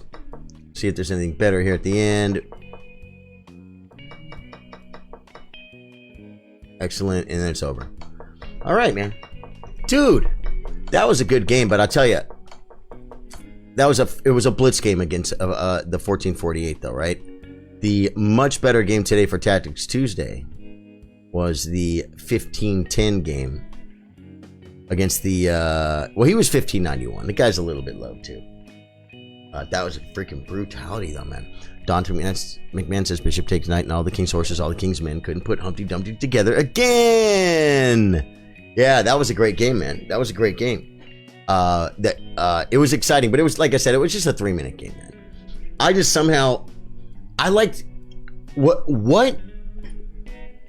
going over that game did for me was help. Where it helps me is it helps me. Oh, Adam, you went first, man. I'm sorry, dude. I'm gonna abort. Adam, send it again. I'm gonna try and get you. That guy did the 10-minute rated. Oh, he did unrated this time at least, but I don't want to play 10-minute. I'm already in 3-minute mode. My assessment of the position, I didn't realize. You know what I'm saying? Like some beginners don't realize how crushing it is to have all your pieces developed. And they'll be like, how's it? It's winning how? You know what I mean? It's like, well, you just got to look for it. Because it's probably there. You know what I mean?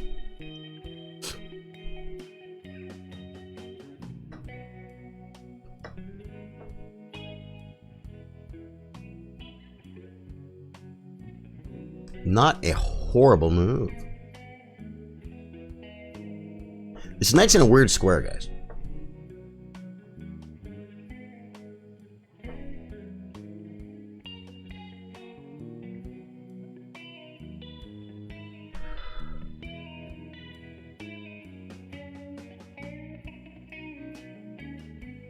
It's 3-minute, right?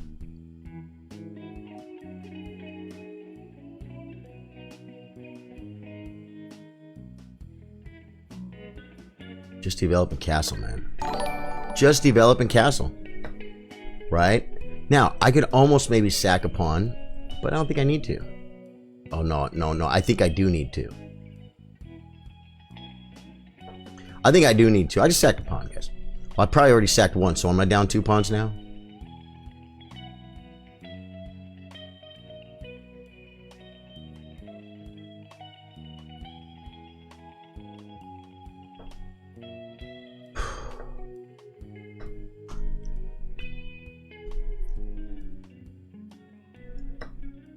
Guys, remember, Adam's 859. Yeah, when you're 800, at 3 minute, it's pretty tough to play that fast. You know what I'm saying? Adam, good game, man. Good game. You were doing fine. You did fine, man. It's just it's tricky, trappy. Once you start putting pawns on weird squares, and my pieces are all in weird squares, and the file's open, for instance, that doesn't happen every game. You know what I'm saying? It's just weird, and then you have to like. You're not in a position you're completely comfortable with where you know where everything is. Yeah. Yeah, it was a rough one, man. That was a rough one. Let me see if I could find that guy, that HED guy profile. Is he going to be in here? He's not. The aborted games aren't listed. Wah, wah, wah. Yeah, your blitz rating is severely lower than your normal rating. Shouldn't have done that.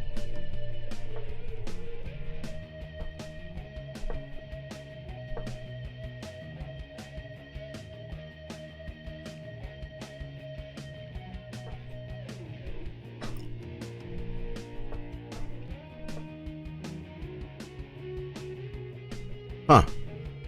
He's on my pawn, guys. I guess I have to push.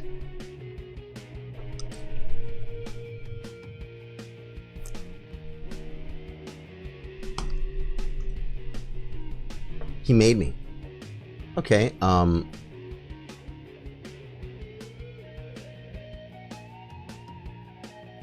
there's really no threats, right?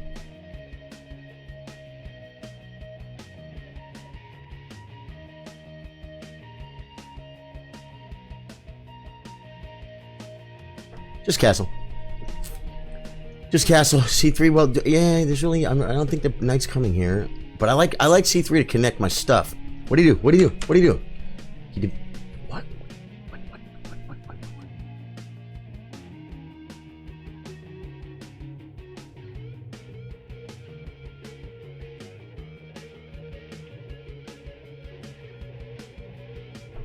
I'm going here, guys.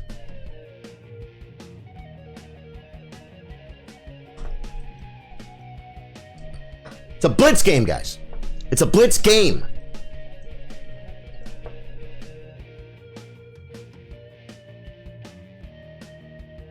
It's a blitz game. Ooh, batteries. Maybe not so good, guys. Maybe not so good. Oh, I want to push this so bad. And then if knight takes, but he'll play this knight takes. Is there a move here? Is it takes, knight takes, check?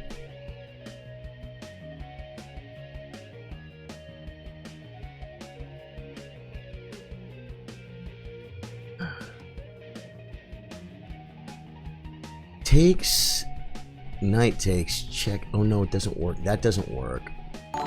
Is it check, knight takes? Then knight takes.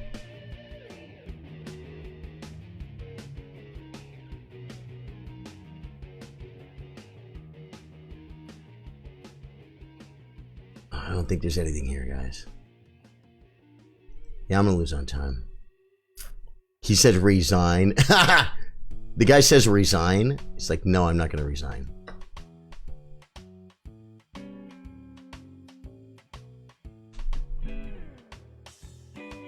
Go ahead.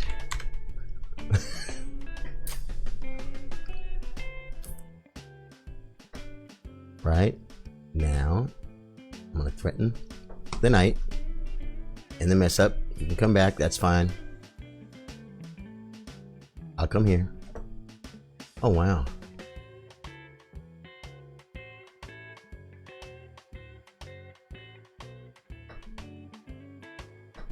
Hit the pawn and the knight.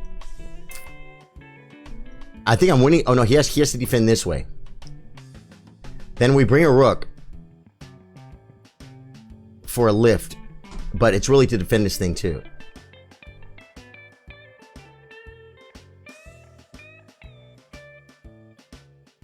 I don't even want to let him do that, so I'm gonna go ahead and do this.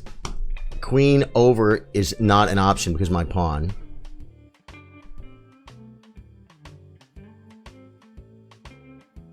Do we do this? I think I want this and this. Where's he going? The check. But then the knight could be trapped. Losing on time. He goes there. Jason.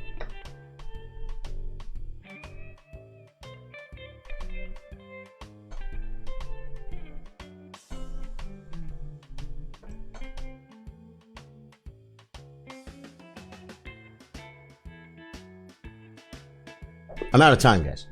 I'm out of time. I'm not gonna play him. Yeah. Pawn check. See? I gotta see. I gotta see if that pawn check worked. I'm like winning the entire freaking game. 92% accuracy by me, guys. He typed to me he wants to talk. What's better? hint. Just brook over, right? Yeah, TJ, give me a second. That's a great move. Next. Great move. Yeah, it wasn't pawn check. C3 is excellent.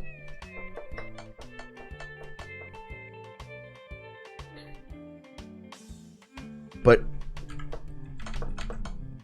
so what does it want me to do after knight f5?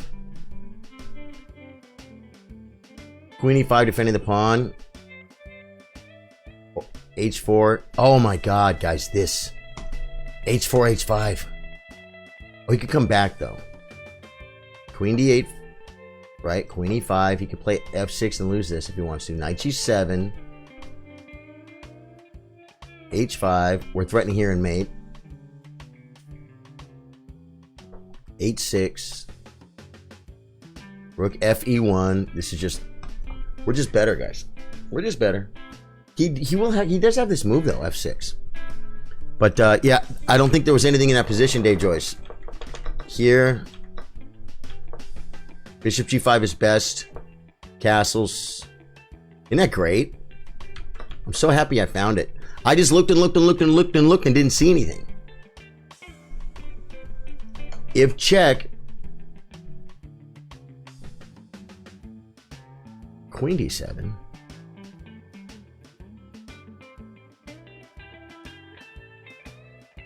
Oh man.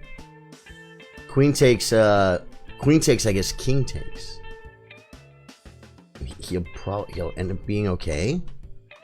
I get the pair. Down a pawn. It likes white. It just says a4. No, it says bishop b3. Yeah, just attack a pawn. Interesting. That was a very interesting game. Okay, let me see if I could find TJ's challenge. It's a 15-10 unrated. But it's TJ, so I'm taking it. It might not have worked. Yeah. I could not see how it won, so that's why I didn't play it. Let's play D4 on a nice Tactics Tuesday. Man, that Latvian gambit was freaking insane, and I learned a little something, guys. That little was it the G5 maneuver.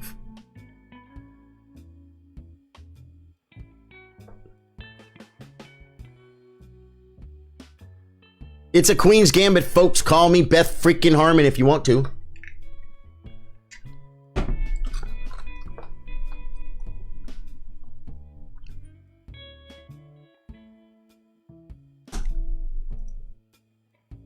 Developing con carne, folks. What a great Tactics Tuesday, man. Nakamura and Magnus both won. Magnus Carlsen and Hikaru Nakamura won their matches. We got a very surprise gift from Beanie Master David Bassett supporting the stream. 25 and 25 for Magnus winning and Hikaru winning. And it's nice to know that David's rooting for the same guys I'm rooting for.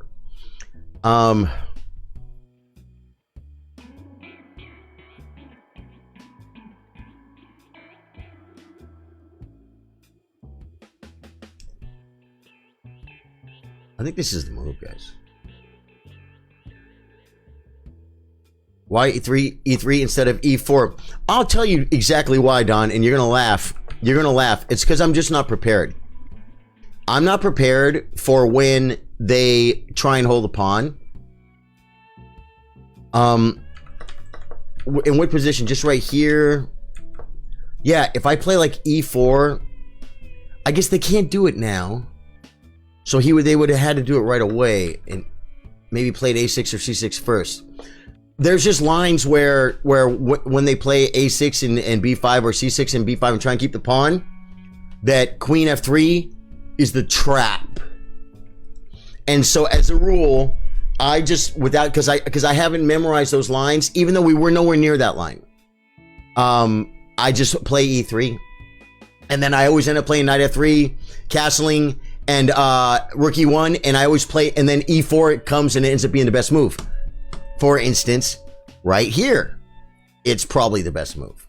You know what I'm saying? Because he put his bishop there, right? It's just a way. It's just a move order thing for me that is not. E4 is a better move. E4 is the enterprising move. I mean, my God, come on, guys. It's the whole point of playing the Queen's Gambit is to do this. You're right. I know. It's better. Clearly better. It just comes from my my lazy no opening preparation stuff. Like, and when they do play C6 or A6, and if you play E4 and then they play B5 and then they hold the pawn, and you can still start attacking it and stuff, but it's not. Sometimes it's not always so easy. You know what I'm saying? It's not a good excuse. It's the bad reason is what I'm giving you. I'm giving you the bad reason. Okay, I just don't want it to sound like I'm making excuses for that, because I'll make an excuse for something I believe in. I know E4 is the move there. We need coffee, guys.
All right, guys.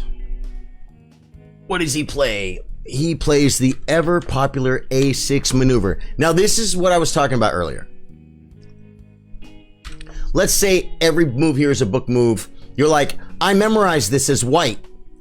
In this position, the moves are C5, C6, or castles.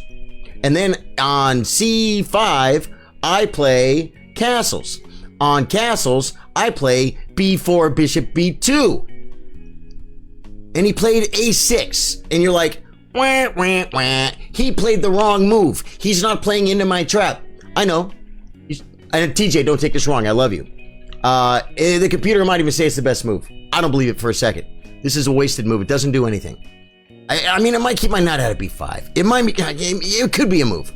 But that's the point of when they just play a weird move that does nothing. Like A6 would be a great example here, because it's not like knight G5 is a threat, and it's not like my bishop is going to pin. So A6 is like, it's a wasted move. Well, so when they don't play your preparation, if you memorize every line in the opening and you know the ideas behind it and you know what you're supposed to do, and they play a move that you totally, completely didn't see, it's probably a reason. It's probably not a good move. And that's almost like the Hans situation. You don't need to tell Hans what he needs to do and the best move to make. All you have to tap him on the shoulder and say is, hey, he just played a bad move. And if you let him know that that's a bad move, he'll find out why. You know what I mean? Okay, now I'm going to cast. What would Beth play? WWBD. A mittens level move. Yeah, it could be. A6 might be a great move. Remember, guys, TJ is rated 873 chess.com rating points. He has always been a great supporter of the stream. He's always been around. He's got a good attitude. TJ Guppy is his name. I freaking love TJ to death. And he is outrated by about 900 chess.com rating. 900-ish, 800-ish, 900-ish. I'm not good at math, folks. One thing I do know. He's a little bit underrated, over, what's the word? He's outrated in this match. And he's not doing too bad. He's not doing too bad. Right? Now, this is probably the best move. Believe it or not. And I'm doing it. It could have been rookie one. But it could have been this too. Because I get it with Carne, guys. I get it con Carne. It comes with tempo. A mittens level move. What would mittens do? Ask yourself, guys. Ask yourself what Mittens would do. Mittens would probably snub his nose at the freaking, at the gourmet food you got him for dinner. And be like, I'm tired of eating that. I've had it every night for 3 days. I want something different.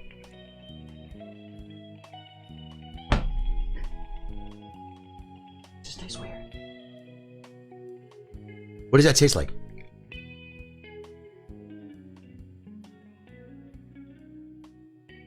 Huh. Maybe there's just not enough sugar? Maybe I'm just expecting something different? I don't know. I gotta sing tonight, guys. I had 2 teeth pulled yesterday. Last time I had 1 tooth pulled. I'm in there and the guy's pulling my tooth and I'm like, is this gonna hurt later? He's like, yeah, it might. You'll be pretty sore. I said, what?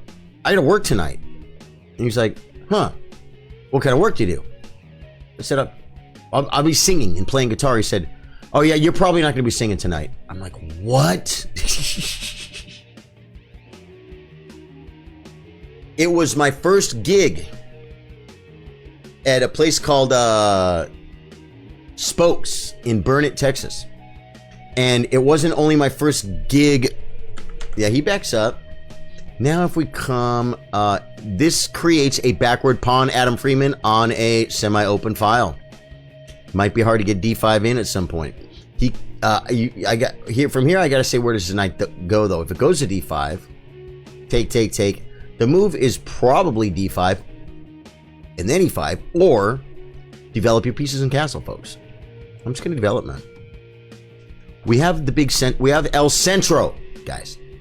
We have El Centro. Let's just keep it. So I'm like, this guy gave me my first solo gig, guys. I paid $50. And I just got to go there and sit there with my acoustic guitar for 2 hours. They're going to feed me dinner. A couple drinks if I want them. And play music. And plus put a tip jar out too. Get some money, guys. This was like 14 years ago. And it was my first solo gig. I had played tons of gigs where I was a guitar player, there's a bass player and a drummer, or more. I gotta say, I'm responsible for singing, 5 or 6 songs a night. I'd already done a bunch of those gigs. But me with my acoustic guitar by myself, I had never done one. And it's not really that big of a deal, but the big deal is I told the guy I'd do it. And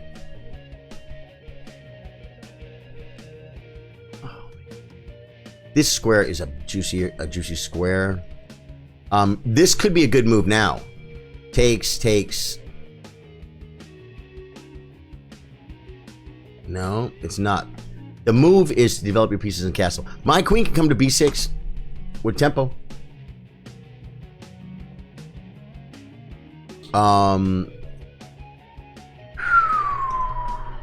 Rookie one's an idea. Knight E5 is not easily kicked. I abandoned this pawn that's not really protected. No, oh, queen. Yeah, queen here. Well, no. If queen C7, then I could bring this rook here. I'm doing this, guys.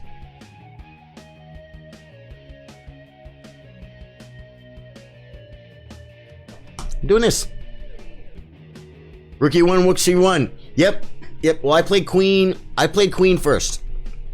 Depending. Now it will be depend because this rook may come here. Or if queen C7, it'll come C1. But if not, I'll probably come here. And then he can come here, that's fine. Oh. Didn't see that move. It's a good move. We're going to go ahead and back up.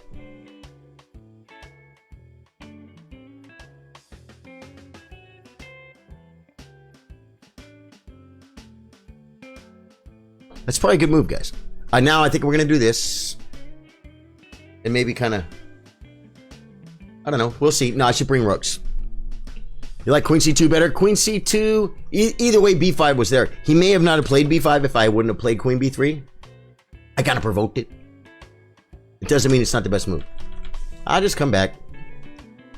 B5 was better earlier for black. Really, was it? Like in this position here, maybe B5 or something? B5 and C5 or something? Or you mean back before, you mean B5 here, B5 and C5? Bishop B7, maybe? Dave Joyce, yep, makes sense.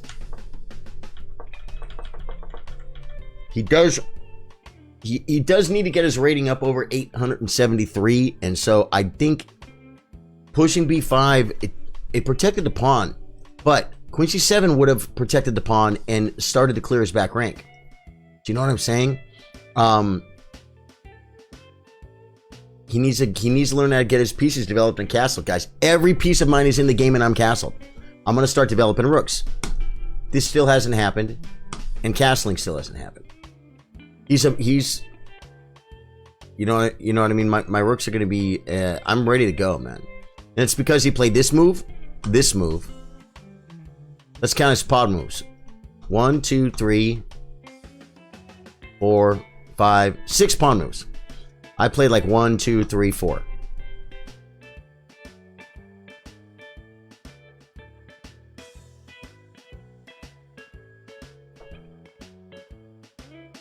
Backtracking, folks. Anytime after A6. Bishop F6, E5, and 94. Bishop takes F6, E5, and 94. Yeah, I see the idea.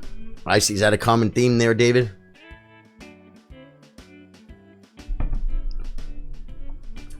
Then he plays Bishop E7, though. You know what's funny? Well, I was looking at E5.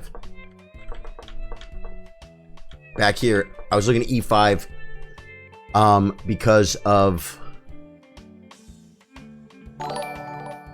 trading this bishop and leaving him with this bishop. But I didn't like the the E5 move makes the backward pawn thing. Yeah, the bishop number goes to B7 and these A6, B5 lines for black in 97. Yeah, 97. Right. Queen's Gambit. When will we be streaming Dark and Darker? Alfredo Aguilar, I'm not sure I'm going to, man. Is it still even available? I played it that day when it came out, but I'll be perfectly honest. I don't know if I'm going to continue to play that game. When it definitely probably not going to play any more of that beta test. When I think this, I don't know if they go here and here. Or, well, you know what? I know this one goes here. So that's what I'm going to do. I'm putting them to work here, guys. Because I just believe it goes there. This one, I'm not sure if I want this rook on this square or this square. And wherever I put it, it'll be the wrong spot. Yeah, 97 looking at 96. So, so it wasn't that good. Well, Alfredo, it's not a triple A top of the line, Elden Ring From Software game, right? It's just a much smaller studio that created the game. So I didn't expect a lot from the game, but it was about what I expected. The gameplay for me wasn't really that fun. It's a cheap game. I think right now the demo's free. When it comes out, I don't know if they're going to charge for it or not. It's just more, I don't know if it's what you call it. It's not exactly an indie game, but it's not a AAA title. It's not a really nice, finished, great gameplay. Like even New World had problems. But the game, it wasn't weird. It wasn't choppy and you know what I'm saying? It just, for me, I had someone who watches the stream. I play Elden Ring almost every night. Still, I got away from Elden Ring for a while. We did some World of Warcraft, Wrath of the Lich King, Classic. Then I've been playing some Warzone and some MW2. But and I took a break from Elden Ring. Now I've been playing Elden Ring again because it's fun again. Because it's such a great game. If you take a break, you come back, it's fun again. But that game, I just don't see myself jumping into that game. Okay.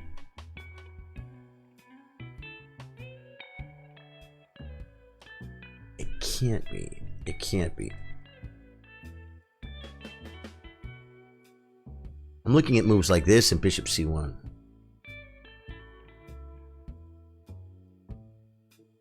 Wait, his pawn's pinned. Is a4 a move? Not really. He can just push. I don't see what it really does for me. This. If he plays knight.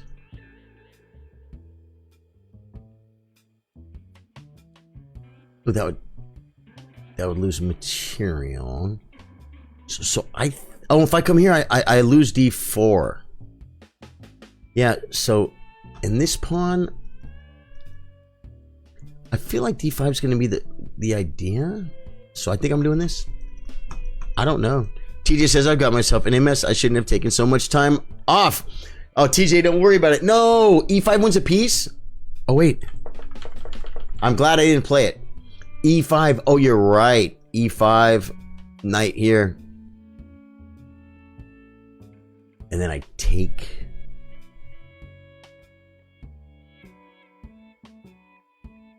Yeah, I can't play that, though, because I didn't see it.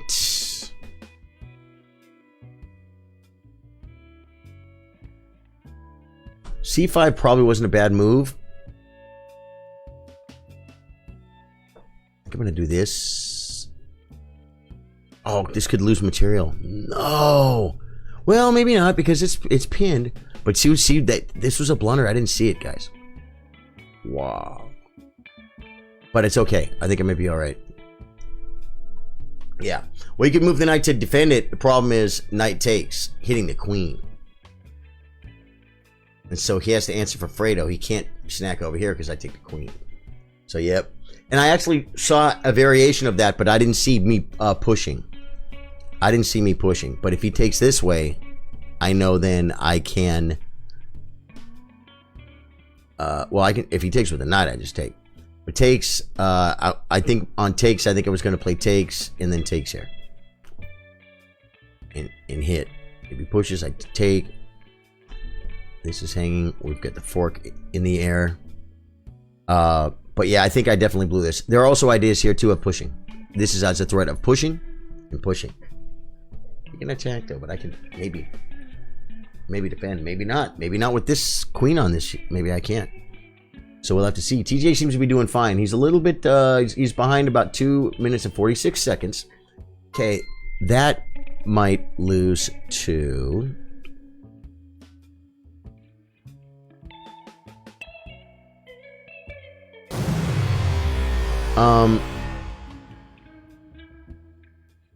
Here, G5.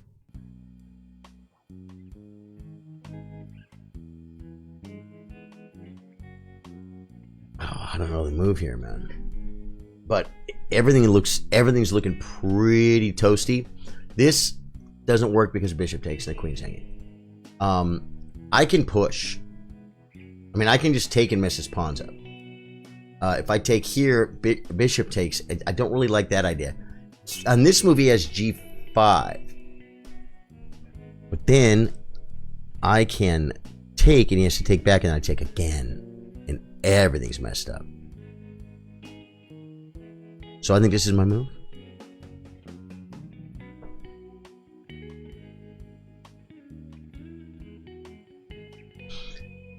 Adam Engel with the 40. Adam, how you doing, man? Thank you so much. Star hype is real. Stars hype from me. Adam has the longest running streak. Does it tell you how long your streak is, Adam? It used to tell me every time. Now it doesn't tell me. It's like they removed it.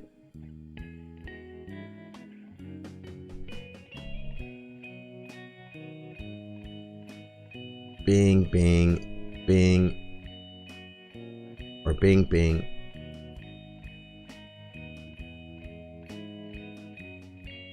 I'm not sure. I feel like I might could get some attack going here, guys. Yeah. You like white? Good. 103, 1 week away from 2 years. Adam. Thank you, man. Thank you, dude. It's very nice of you. It's very thoughtful to come back after all that time. Okay, he plays the knight, giving up this. I think it's very simple just to take.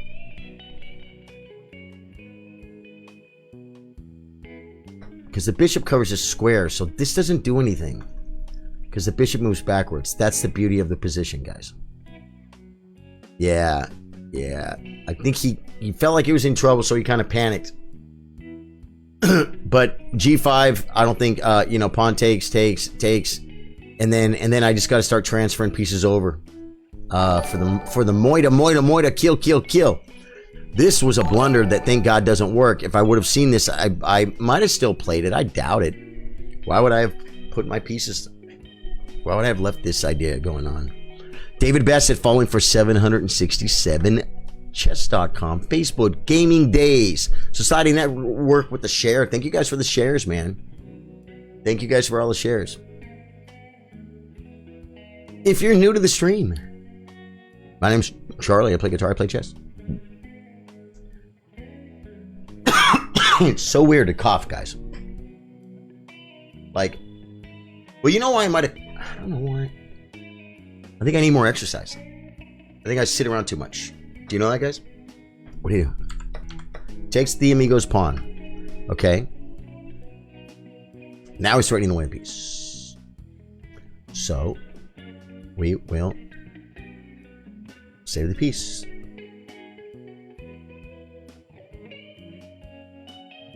Ooh. There's a threat here. Should I kick this first? No. I could save the piece first. And I could also drop the bishop back anytime. So I'm going to save the piece.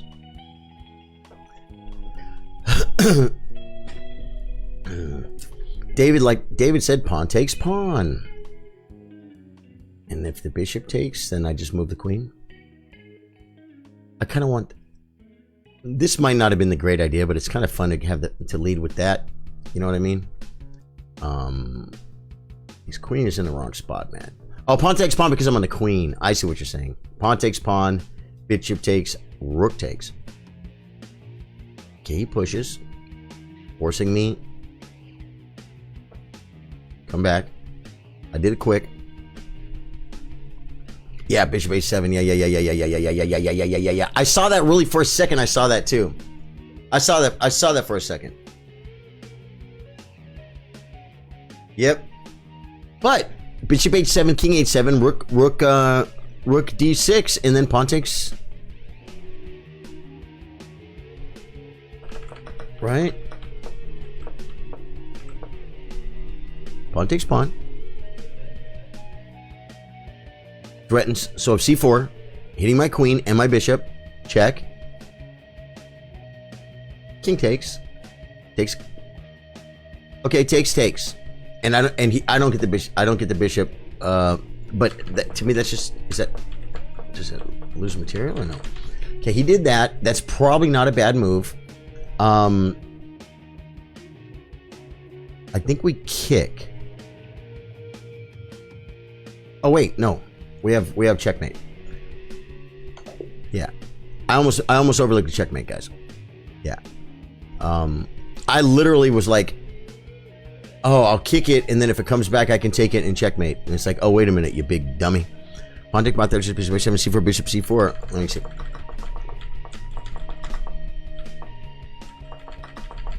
Oh, because he hadn't played queen d6 yet. Wait. Okay. c4. Wait. Oh. Here, and it's my move. Pawn takes pawn, c4. Bishop c4.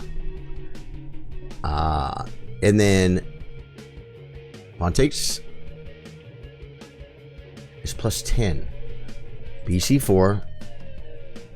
Rook d6. cb3.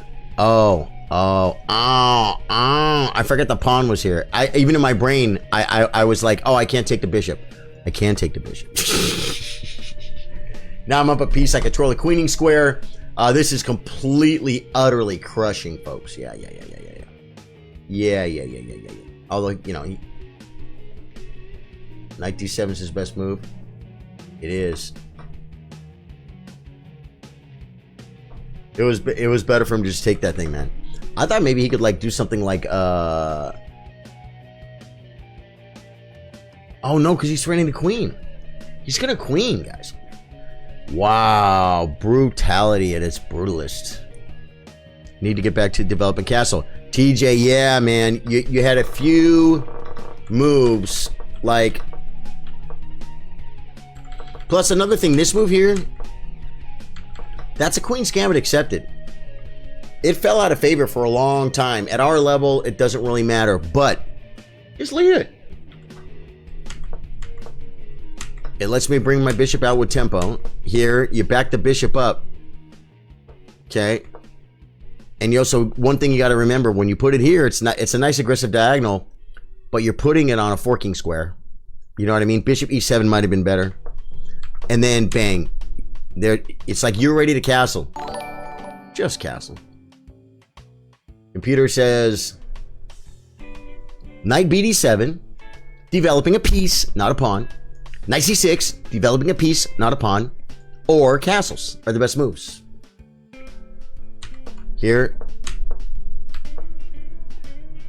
you develop a piece. Dave Joyce was saying in such positions, normally this knight comes to d7, and you'll play b5. You'll play b5. I gotta back up. Bishop b7, and the bishop comes this way. That's what Dave Joyce was recommending. And then your idea is c5, right? Like, because this comes with time. I gotta move, bang, you've got a piece developed, and then you want to play c5 and get the knight out. And of course, castle, queen c2. Castles is pretty much always best. e4, knight fd7, or knight. I said knight fd7. That's crazy. Yeah, I'm not doing that. Or you can't play c5 here. What's wrong with c5?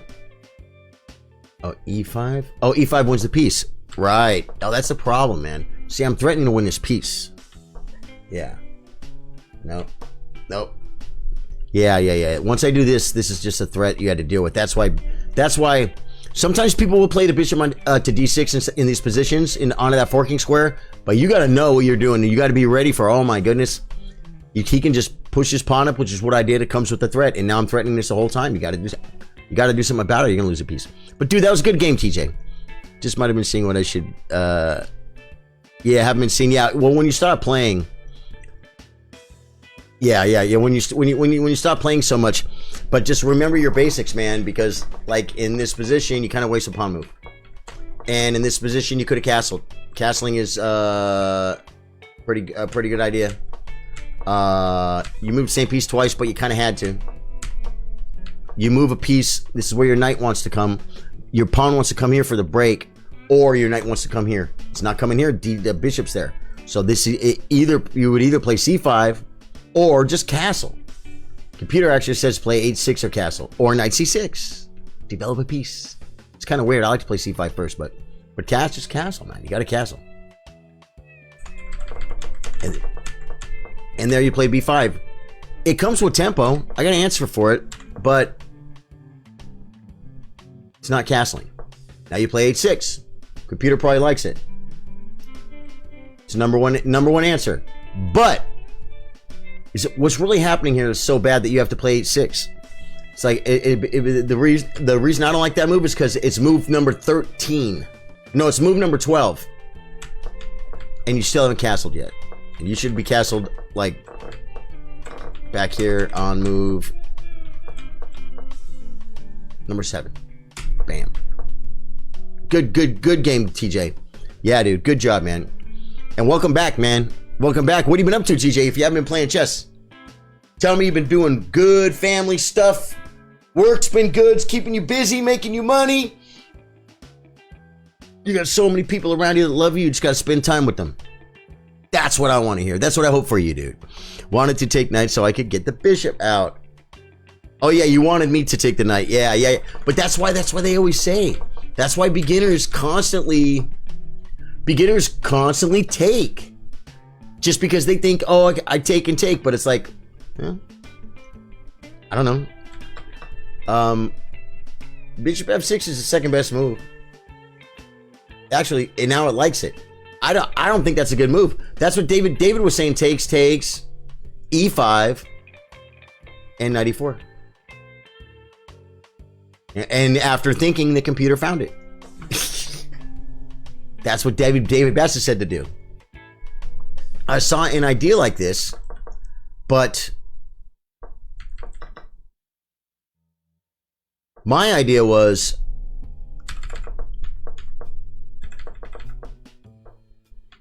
like, say here. My idea was push e5,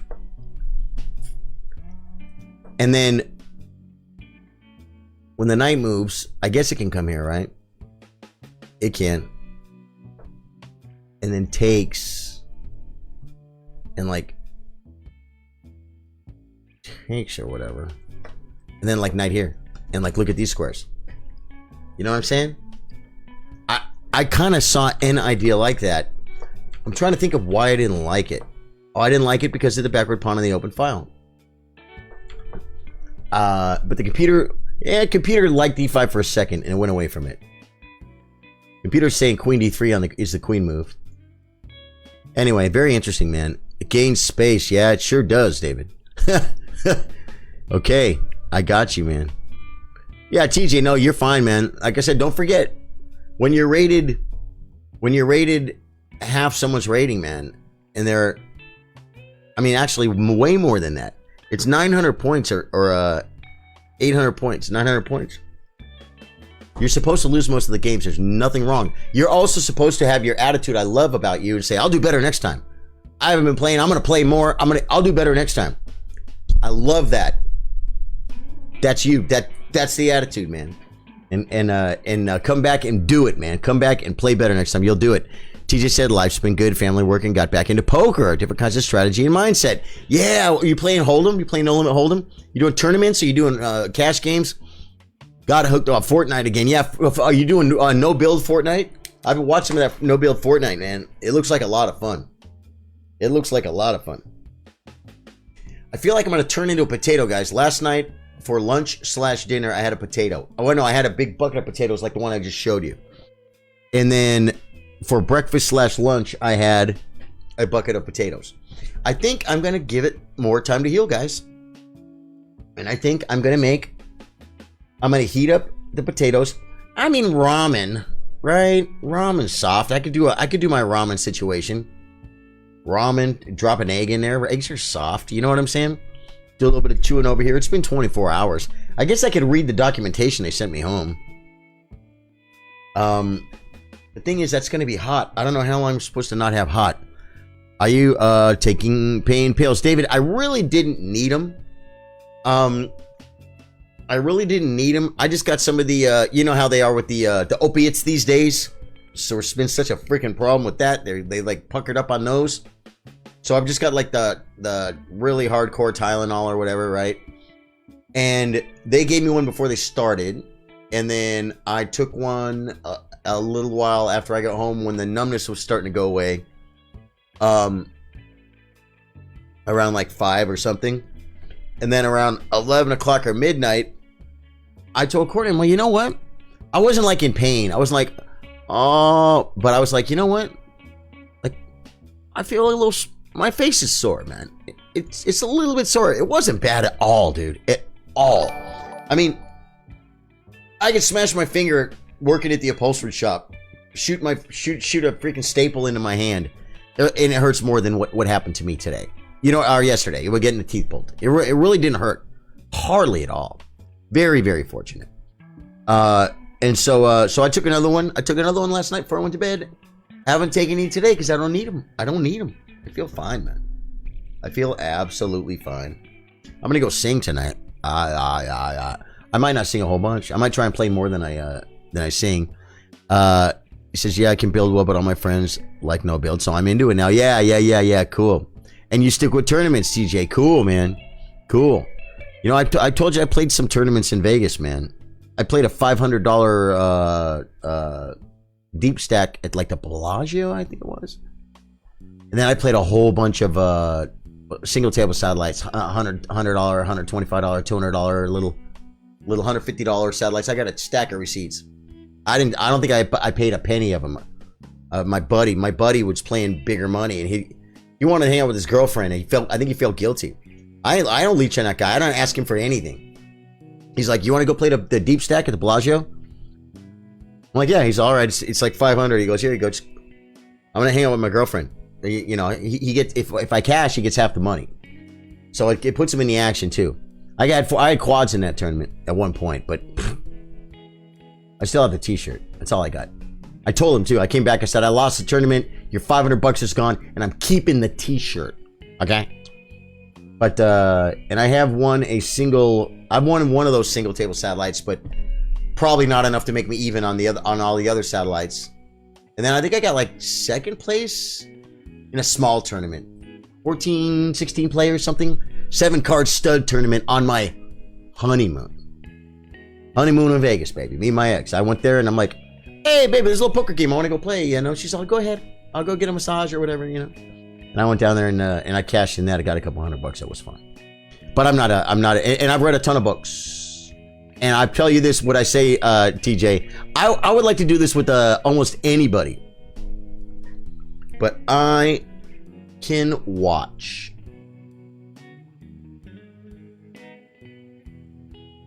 pros play poker on TV. And for the longest time, I never understood what they were exactly, the betting sizes and why and how they come up with them. And after reading a few books and watching a whole bunch more poker, I can mysteriously tell you how much people are going to bet. And I would like to sit there with someone like with David Bassett. It would be fun. We'd do like a side bet for every bet. For every bet that we could stop the freaking tape, but it couldn't be a tape because it'd have to be live. If we could make the bet, you know, just bet $5 a thing or something, and then write your answer down, and then be like, okay, I think he's going to bet 77,000. You know what I'm saying? I just would like to see how much money I would lose doing that, because I know that I'm better than most of the people I know at guessing amounts that other people are going to bet based on the situation. Now, I get a lot of information, man. I see cards, right? The pot, the stacks are there, the pots are right there. It's like I have all the information at my fingertips. But sitting and watching, and I also know too that that in cash games it's different than tournaments. Same position, same exact situation. The amount will be different in a as a rule. I don't guess everyone, right? But there are people that play poker, and I'm looking at the stacks and going, he's going to bet like 360,000, and he'll bet 350 or 360 or 372, and people are like, how do you even know that? It's like, well, once you learn a little bit about poker, you start learning the right ideas, right? And poker's about making people make mistakes, and those mistakes can be not even just folding when you have the best hand. That's a nice mistake to make someone make, right? You want them just to make a bad call. You want them to make a bad call. You want them to call a 20-1 pot where their odds are only 15-1 to win. If you do that, and you do that all the time, you're like the freaking house in Vegas. You're like the guy that owns a slot machine. You'll win money. I watch a lot from watching the Poker Pros. Oh yeah, I love watching them, David. Yep. It's a great. Isn't it a great way to learn? Because at the beginning, when I started playing poker, I'm like, where are they coming up with these numbers? You literally think they're just going, when you first start playing poker, you literally think that they're just kind of going like, I bet 200,000.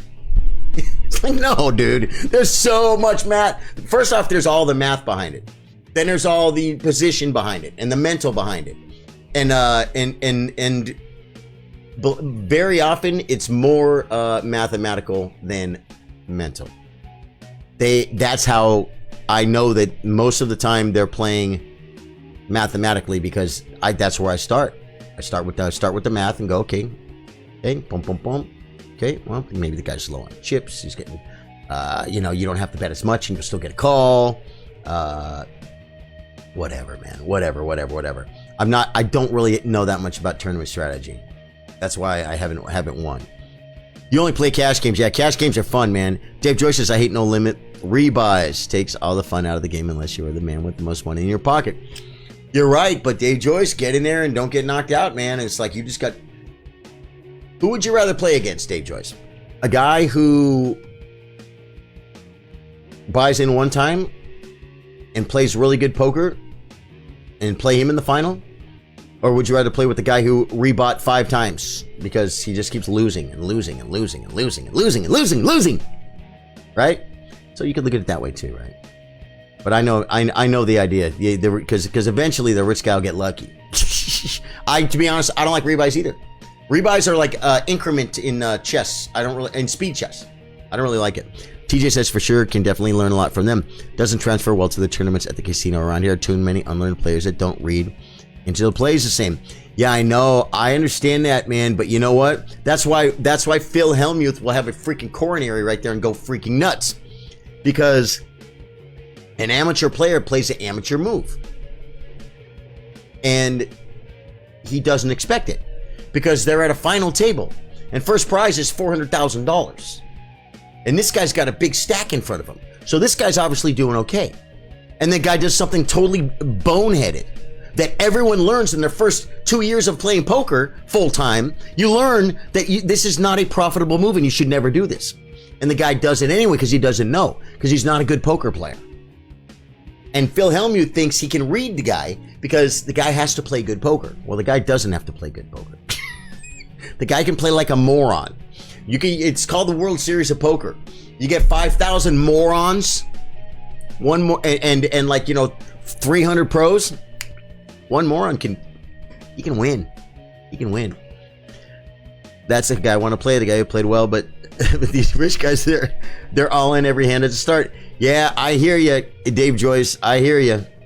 That's probably pretty rough, but you know what?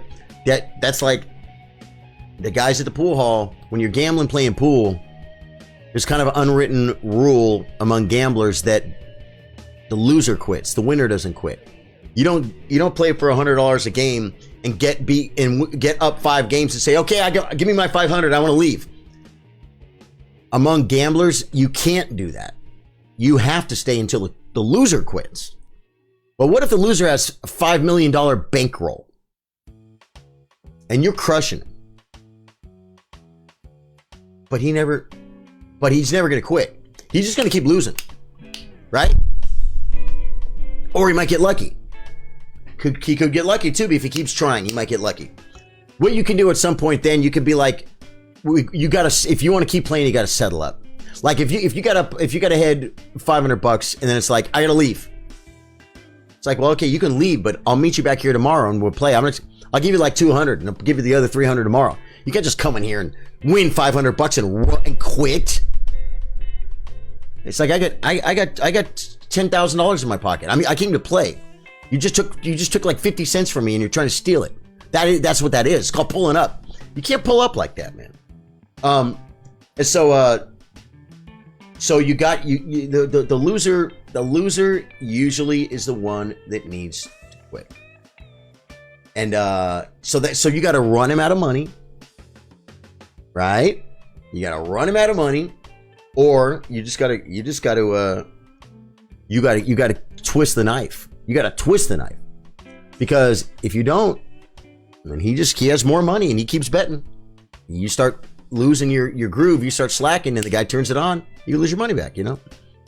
If Phil is playing, I will watch just to see his meltdowns, legendary stuff. Oh my God, there was a video on a thumbnail in my YouTube probably for 2 months. You guys have seen it probably. I don't remember the title exactly, but it's something like 60 minutes of Phil Hellmuth,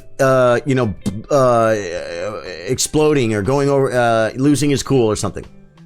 And I did not want to watch it. I'd skip it. I skipped it for months. Finally, I'm like, it's not going to go away. I might have been able to click it and say, don't show me this anymore. But I'm just like, just watch it. He's like, honey. I love when he starts calling to his wife. Honey. He called with 7-4 off in third position when I bet 3 times. Honey. Like, he's an idiot. These guys are idiots. He can be very rude. Start calling people idiots. One guy's like, I'm not idiot. You are idiot. The guy stands up for himself.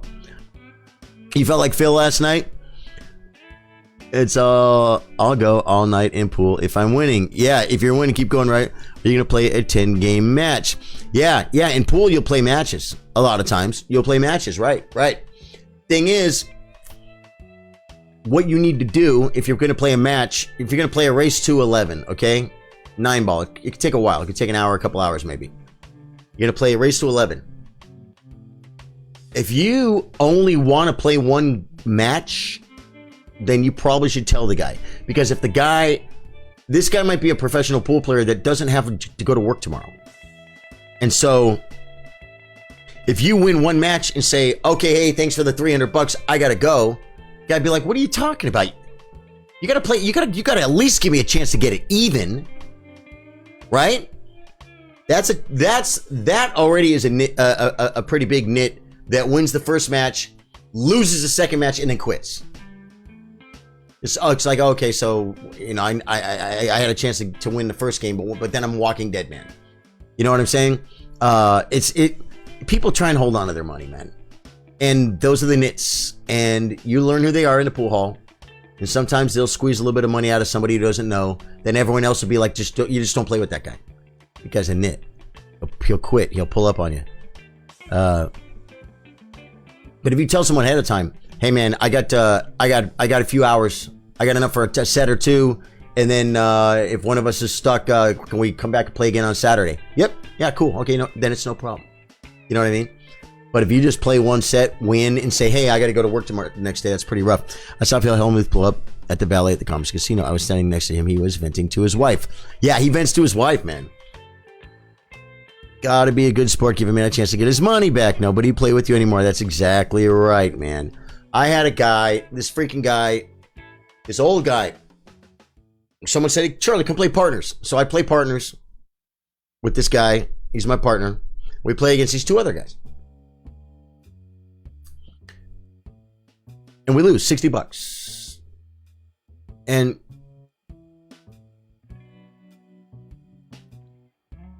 the partner game breaks up. And the other guy on the other team was like a friend of mine. He's not my uncle, but he was like an uncle. So I don't even want to try and win my money back from him. I look at the other guy I don't know. And I'm all, so what do you want to do? He's like, I don't know, but you got to give me a chance to get my money back. He said, well, what do you want to do? That's what everyone says. What do you want to do? It's to gain information without giving up anything. What do you want to do? I said, well, let's play 9-ball. We just played 9-ball. We'll play 9-ball. No, I can't play 9-ball. You play too good. Well, they just beat me in the team game, right? You won't play me 9-ball. So I'm like, 8-ball? Because, people, some people do, but people don't normally. People at your pool hall, I'm not talking about a bar. People at the pool that play tournaments and stuff normally play 9-ball. Your gambling games are 9-ball, 1 pocket, not 8-ball. 8-ball is more of a bar thing. A bar pool league kind of thing. Nothing wrong with 8-ball, but that's just what it is. So I'm like, you don't want to play 9-ball? I'm like, well, you're an old guy. You want to play 1 pocket? 1 pocket's the old game. It's like it's for old men. It's a chess of pool because it favors intelligence and experience over shot making. Okay? So when old guys get older and they can't shoot as good because they can't see as good, they start playing 1 pocket. And they can beat much better pool players by knowing what they call moves in 1 pocket. Well, you're an older guy. You're older than me. You want to play 1 pocket? No, I can't play 1 pocket. I'm like, 8-ball? You want to play 8-ball? That'll be fun. He goes, I can't play 8-ball. I'm like, you want to play chess? Do you want to play chess for $60 right now? He goes, no, I can't play chess. The guy wouldn't play. The guy, Carball, how you doing, man? The guy wouldn't play me, man. He wouldn't give me a chance. I said, you won't play 9-ball. You won't play. I have some straight pool. That's something older people might play. He won't play 1 pocket, straight pool, 9-ball, 8-ball, or chess. I said, what do you want to do? He said, I'll play you jack up 9-ball. I'm okay. Jack up 9-ball is you can't have a bridge hand. You only can use this arm. I'm thinking we're going to miss a lot of shots.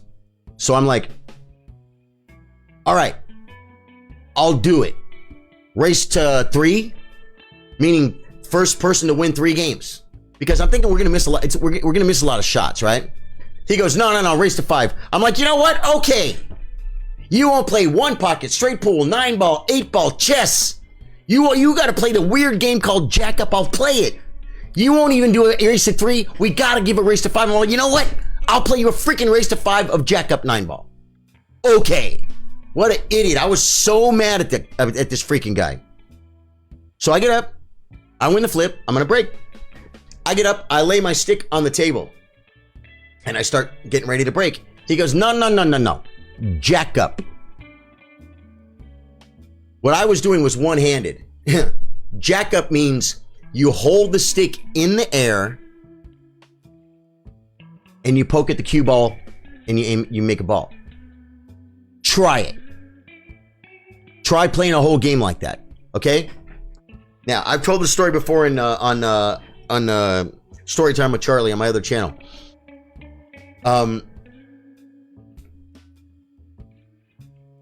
Jack up, you gotta just poke at the ball. You can't rest it. So here's the thing. I had just recently done an exercise from Bert Kinnister's series of I believe it wasn't a 60-minute workout for 9-ball, but it was a different pool instructional training video. And what he has you do is it's all about this. It's about standing up. It's about standing straight.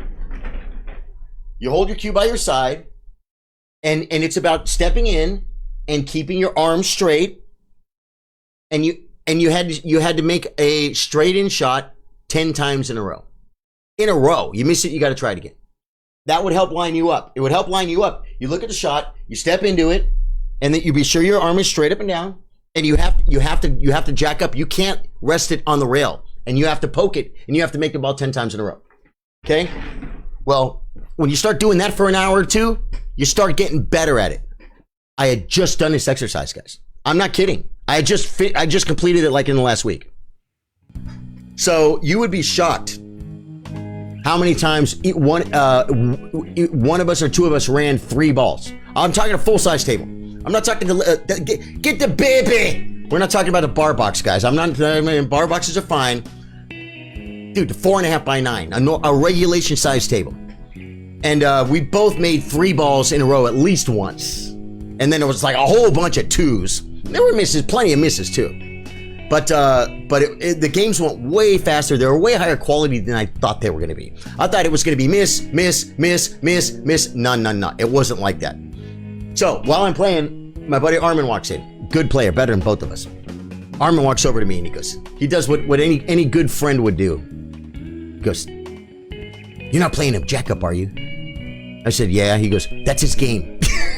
I'm like, well, I'm stuck 60, so I gotta freaking do this. Well, either way, luck comes prepared. I beat him. I got my 60 back, and like 3 weeks later, the guy was dead because he died from cancer.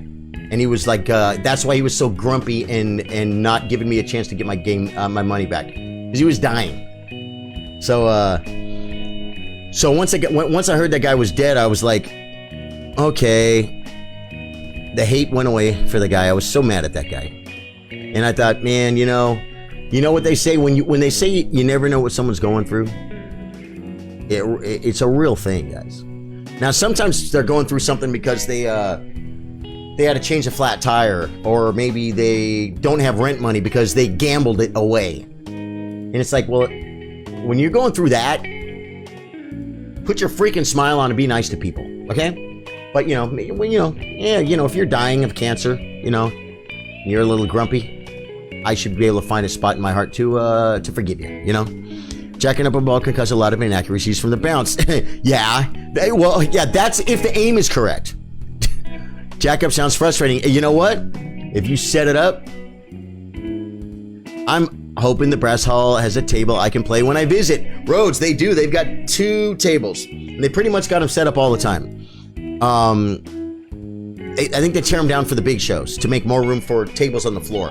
But they're usually there when I do my open mic, they got tables. And it seems frustrating, David, but I'll tell you something. If you just practiced it, if you watched Bert Kinnister's video explaining how to, because what it's doing is you're over and over, you're lining up straight, you're lining up, you're looking at your spot, and you're lining up with it. And then you're stepping into it, but you just can't use your hand, and then you use your stick. And you get better at it. You get better at it. You start making them.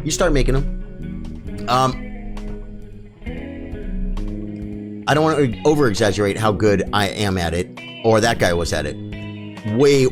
Yeah, it's a lot like what you see. There are some miscues, a lot of bad aims. But like I said, I had already probably done this exact motion in the air, like, how long did it take me to do 10 in a row? 300 or 400 times, maybe? I'd done it. Trying and focusing and trying to get better at it every time, and taking the input I got from the last one and trying to, because like 10 times in a row is a long freaking time. Short rail, not long rail. It's not, you know what I mean by that. I'm doing it on short rail, guys. Like the table, but it's still jacked up. But if this is the table, but it's a full size table. It's a 4.5 by 9. It's not a little baby table.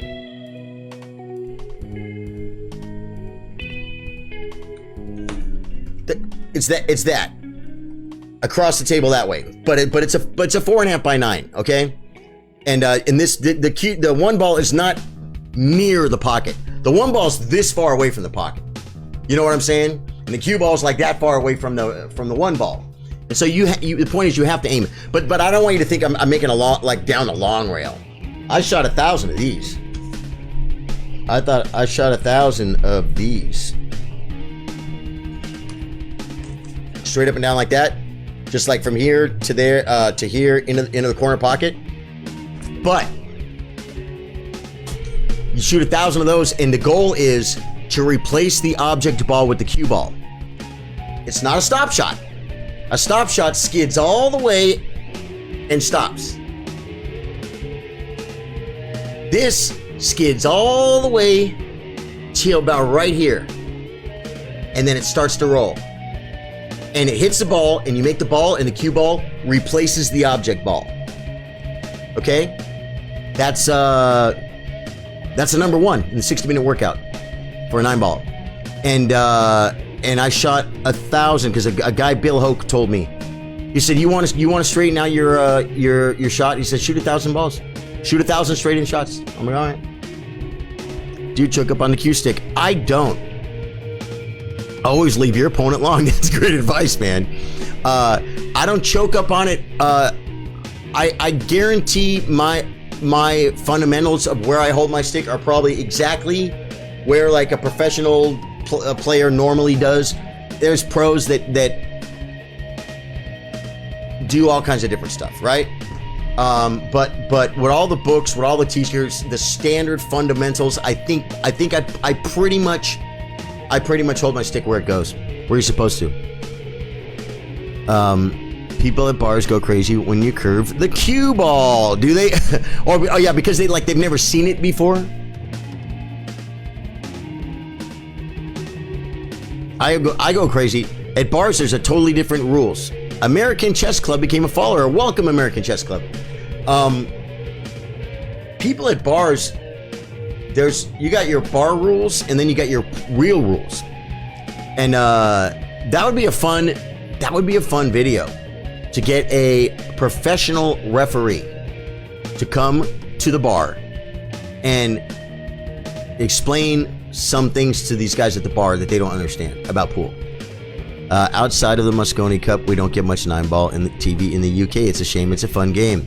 Ah, yeah, you guys still get snooker, right?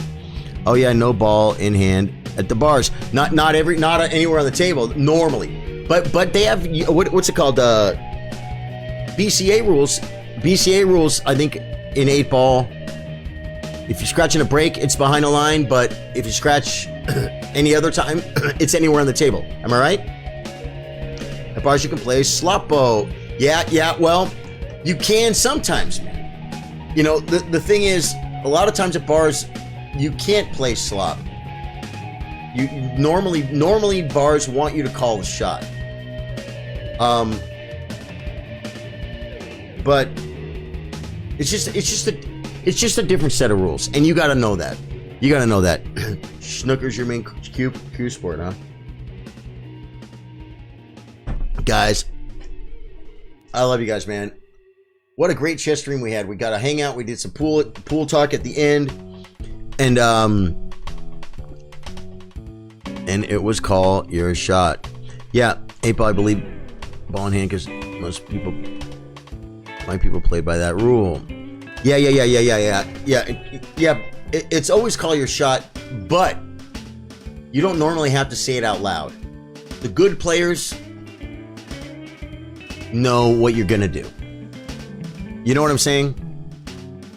If I'm playing a good player, and I think he's gonna cut this ball. Where is it? Cut this ball into this corner.